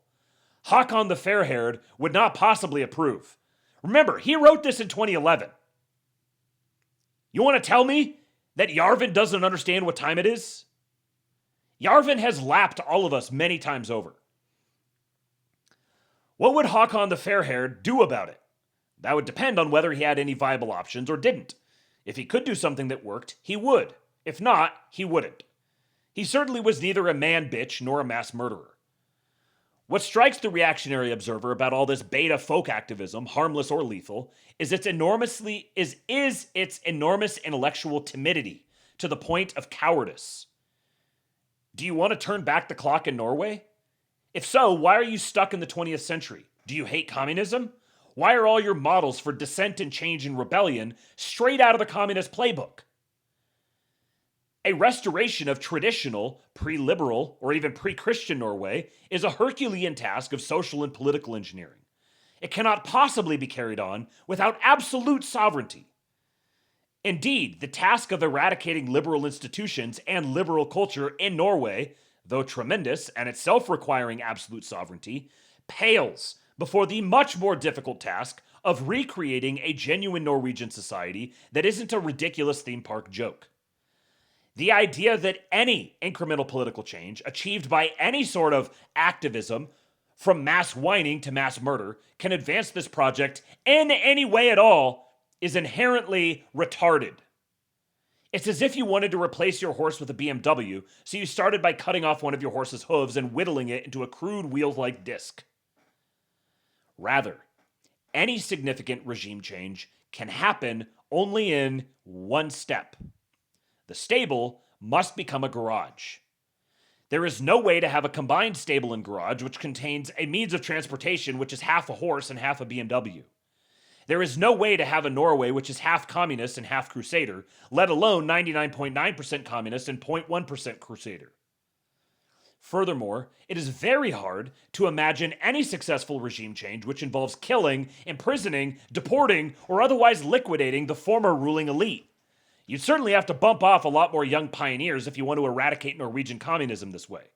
I will certainly concede that it is theoretically possible to conduct a regime change via aristicide, if you're going to be really thorough about the matter. But think of the impact on the gene pool. Does Norway really need a Pol Pot? Rather, if you're going to change Norway into something new, you need the present ruling class of Norway to join and follow you. Or at least you'll need their children. Rape is beta. Seduction is alpha. Don't slaughter the youth camp. Recruit the youth camp. After all, how in 2011 can anyone genuinely, truly believe in culture Marxisme? They think they do, just like that pretty girl thinks she's looking for a sensitive New Age guy. But actually, what brought the cream of young Norway to Atoya was the blind eternal human quest for good old political power. Can you find a way to offer them that? Hakon the Fair-Haired would.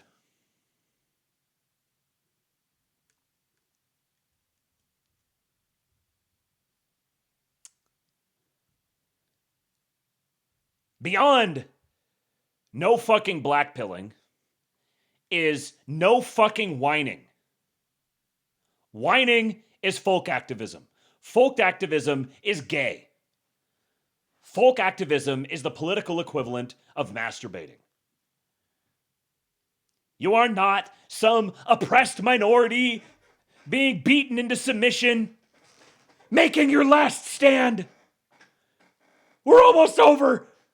We're almost done with. No. No. The white man is not cowering before the imposing mass brown wave. The white man is having a family dispute. The white man is going to resolve the family dispute. And you should spend a lot less of your time engaged in folk activism and a lot more time doing something productive or, barring that, just having fun. Big things are happening. You are living in legendary times. The time of great men. The time of great upheavals, great transformations. And you can choose to participate in that, or you can just whine and bitch and complain and cower and demand. Demand! I demand! I didn't vote for this! I demand someone else solve my problems. I can't do anything until someone else solves the problems. Well, fortunately for us, we do have people who are solving problems. Shout out to who was it? Dankus Vanilla. Said that he hasn't been in the chat as much lately because he's actively building a business. Dankus Vanilla is a patriot. Lord Breezy is a patriot. He says, stop demanding and become the solution. That's right, white man, it's up to you. You must become the final solution. I'll just note this here at the very end. Rupert Lowe. Again, the man who owes his current political career to my president, Donald Trump, says, if I moved to Japan and lived in Japan for decades, speaking the language, integrating into society, contributing to the economy, would I be ethnically Japanese? No, I would not. I would never pretend to be. Nor would that apply to India, Thailand, Mexico, Denmark, or anywhere else. So why is England different? Of course there is an English ethnicity. I'm entirely bemused by how many argue against that. It's just a fact. Politicians who say otherwise are cowards. This is painfully obvious. Restore Britain's position is clear. English ethnicity exists. It's the only sodding data point that the government collects on anything. Of course, someone who is not of that ethnicity can be British, obviously, but it equally does not mean that the English ethnicity is imaginary. Those two things can be true at the same time. I got in trouble years ago for suggesting that the footballer Paul Pogba was French, but not ethnically French. It's insanity. This is just a factual position. Common sense, really, or common sense, clearly. For those who don't know, Paul Pogba is black. He is black. So, he is French, but he's not ethnically French. There is space. There is a category for having citizenship without having the ethnicity. But these must exist in the proper state with respect to one another. This is a category that's existed for as long as the concept of citizenry has existed. That's not going away. You can have non-ethnically Americans who hold American citizenship, who have the right granted them to live in America. That does not make them ethnically American. And America is first and foremost for ethnic Americans. There's room for non-ethnic Americans, but it is first and foremost for ethnic Americans. And if you are a non-ethnic American, or you are not ethnically American, but you want American citizenship, the deal is you're going to do your best to LARP as an ethnic American for the rest of your life. That's what you're committing to. regardless of what your actual ethnicity is, you're going to do your best to LARP as an ethnic American. You will participate in our traditions. You will act like an American. Then you can be an American. Separately, Restore Britain has said from the very start, owning a British passport does not make you British. We have seen how lazily those documents have been frittered away. Holding that piece of paper does not automatically make you British. We are very clear on that. So he continues with this. Every other country in the world manages to acknowledge ethnicities exist without descending into hysteria. England should be able to do the same. Elon says, if ethnicity exists at all, which it obviously does, then English is an ethnicity. This is a simple statement of fact. It is possible to be culturally English or French or Japanese, etc., but ethnically be different. The first is software, the other is hardware. This should not be a license to be cruel or unfair to people of a different ethnicity. I believe we should be fair to all ethnicities, but not pretend that one or another does not exist. I don't know if he would necessarily vouch to the next thing I'm going to say, but to be fair to all ethnicities is not to treat all ethnicities as equal, or to treat all of them equally. You can be fair to them, and in fact, being fair to all ethnicities means not treating them like they're equal. And then, Sargon the Patriot says the reason this subject is coming up is because there is a question of group claims that has gone suppressed for a long time to facilitate the colonization of England. The question is, which group has the claim to England? The answer must be the English. From this, all else must be regarded as a grace that the English give to people from other groups. Individuals may have claims to certain pieces of property, but only one group can have a claim to a territory, and it is the group which defines the character of the territory. It also implies that if the English are not satisfied with the current arrangement, they are at liberty to change it. And I'll just note, 37.9 million views on... Oh, I just learned something. If you hover over that, you can see the exact number, for whatever that's worth. 37.9 million views, almost 38 million views on Elon's tweet, and 40.8 million views on Rupert Lowe's tweet. Fugitive Truthster spotted. Yes. We are winning. We will win. All will be well. Wasson Watch Company. Wasson Watch Company. I've got bad news for you. You're Jewish. Ethnicity does exist, but it's important to define it and not over-prioritize it. Ethnicity is just the physical traits passed along by parents that result in distinct groups of human beings who may be differentiated from other groups by their varying characteristics. Nigga, what? Ethnicity, this is the most load-bearing just I have ever seen in a sentence. Ethnicity is just the physical traits passed along by parents that result in distinct groups of human beings. Nigga, that's like fucking magical. Parents pass on their physical traits to create distinct groups of human beings. Ethnicity is just humans being related to each other. Ethnicity is just families. Ethnicity is just genetic ties. It doesn't matter. They're just like genetically connected to each other, but it doesn't matter. You see how you can start with this sort of like, it's like masquerading as well-meaning, decent, civilized liberalism. And you see how this is just a short step away from fucking incest? Oh, they're just like genetic connections to people. You're just like related to each other or whatever. But it's just that. You don't want to look at it too much. You don't want to pay too much attention to that. We can't be like valuing familial relationships and obligations or anything. It's just my cousin. It's just my mom. It's just my dad. All ethnicities are human. All humans are made in the image of God. This is a far more important trait than any ethnicity will ever be. Motherfucker, God made the nations!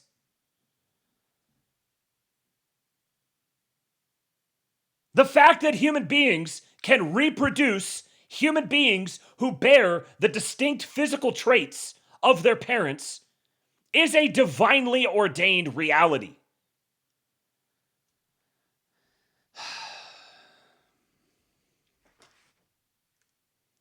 All right, I've yelled. It's 1:30 in the morning. It's Friday. It is now Saturday, actually.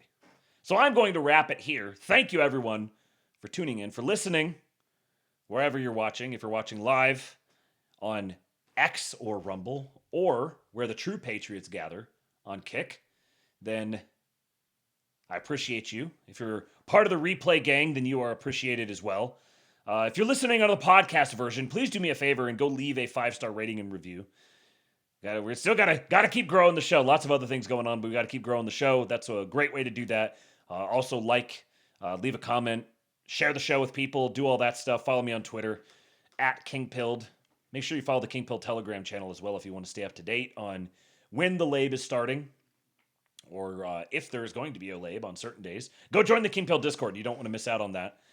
There's good stuff coming very soon that is going to be exclusive to the King Pilled Discord regarding EWBSX plans. And if you want to partake in that, then kingpill.com is the place to go for that. And I'll be back tomorrow. We will be pseudo-waving, and I will also be back on Sunday as well. So I'll keep saying this. Make sure you guys are there for Sunday. I will be doing a show on Sunday. It may be another pseudo-wave, so we can get back on schedule. Or it'll just be Labe in general. Maybe we'll talk about the Karg Island. If I wasn't backed up on some of my stuff I want to get through in the stack here, then we probably would have been talking about Karg Island tonight. Once again, the president has picked Friday evening as his opportunity to do a big thing. And I had a whole bunch of Karg Island stuff saved up, and I was going to call my shot. But you guys will just have to take it as, you just have to take my word for it. And I won't ever get any credit for calling my shot that there was big action coming on Karg Island very soon. The man's been talking about it for 50 years. Anybody trying to tell you that there's no plan going on is just LARP. It's just fan fiction. They've lost it. They're out of touch. The TDS has come for them. They have submitted to the world of the fake news media, convincing them that Donald Trump is a retard, that he just keeps bumbling his way through some stroke of incoherent luck and has no idea what he's doing, and he's got a bunch of incompetent goofballs around him that just so happen to be doing insane things, incredible accomplishments, day after day after day, living in the great golden age of Donald Trump's America. They can't even appreciate it. They cannot enjoy the wonder that surrounds them every single day. But you guys, you do, because you show up and you listen to the ASTROLABE and you share the show and you download the EWBSX app and you pipe in those beautiful tunes, white pills, straight into your ears.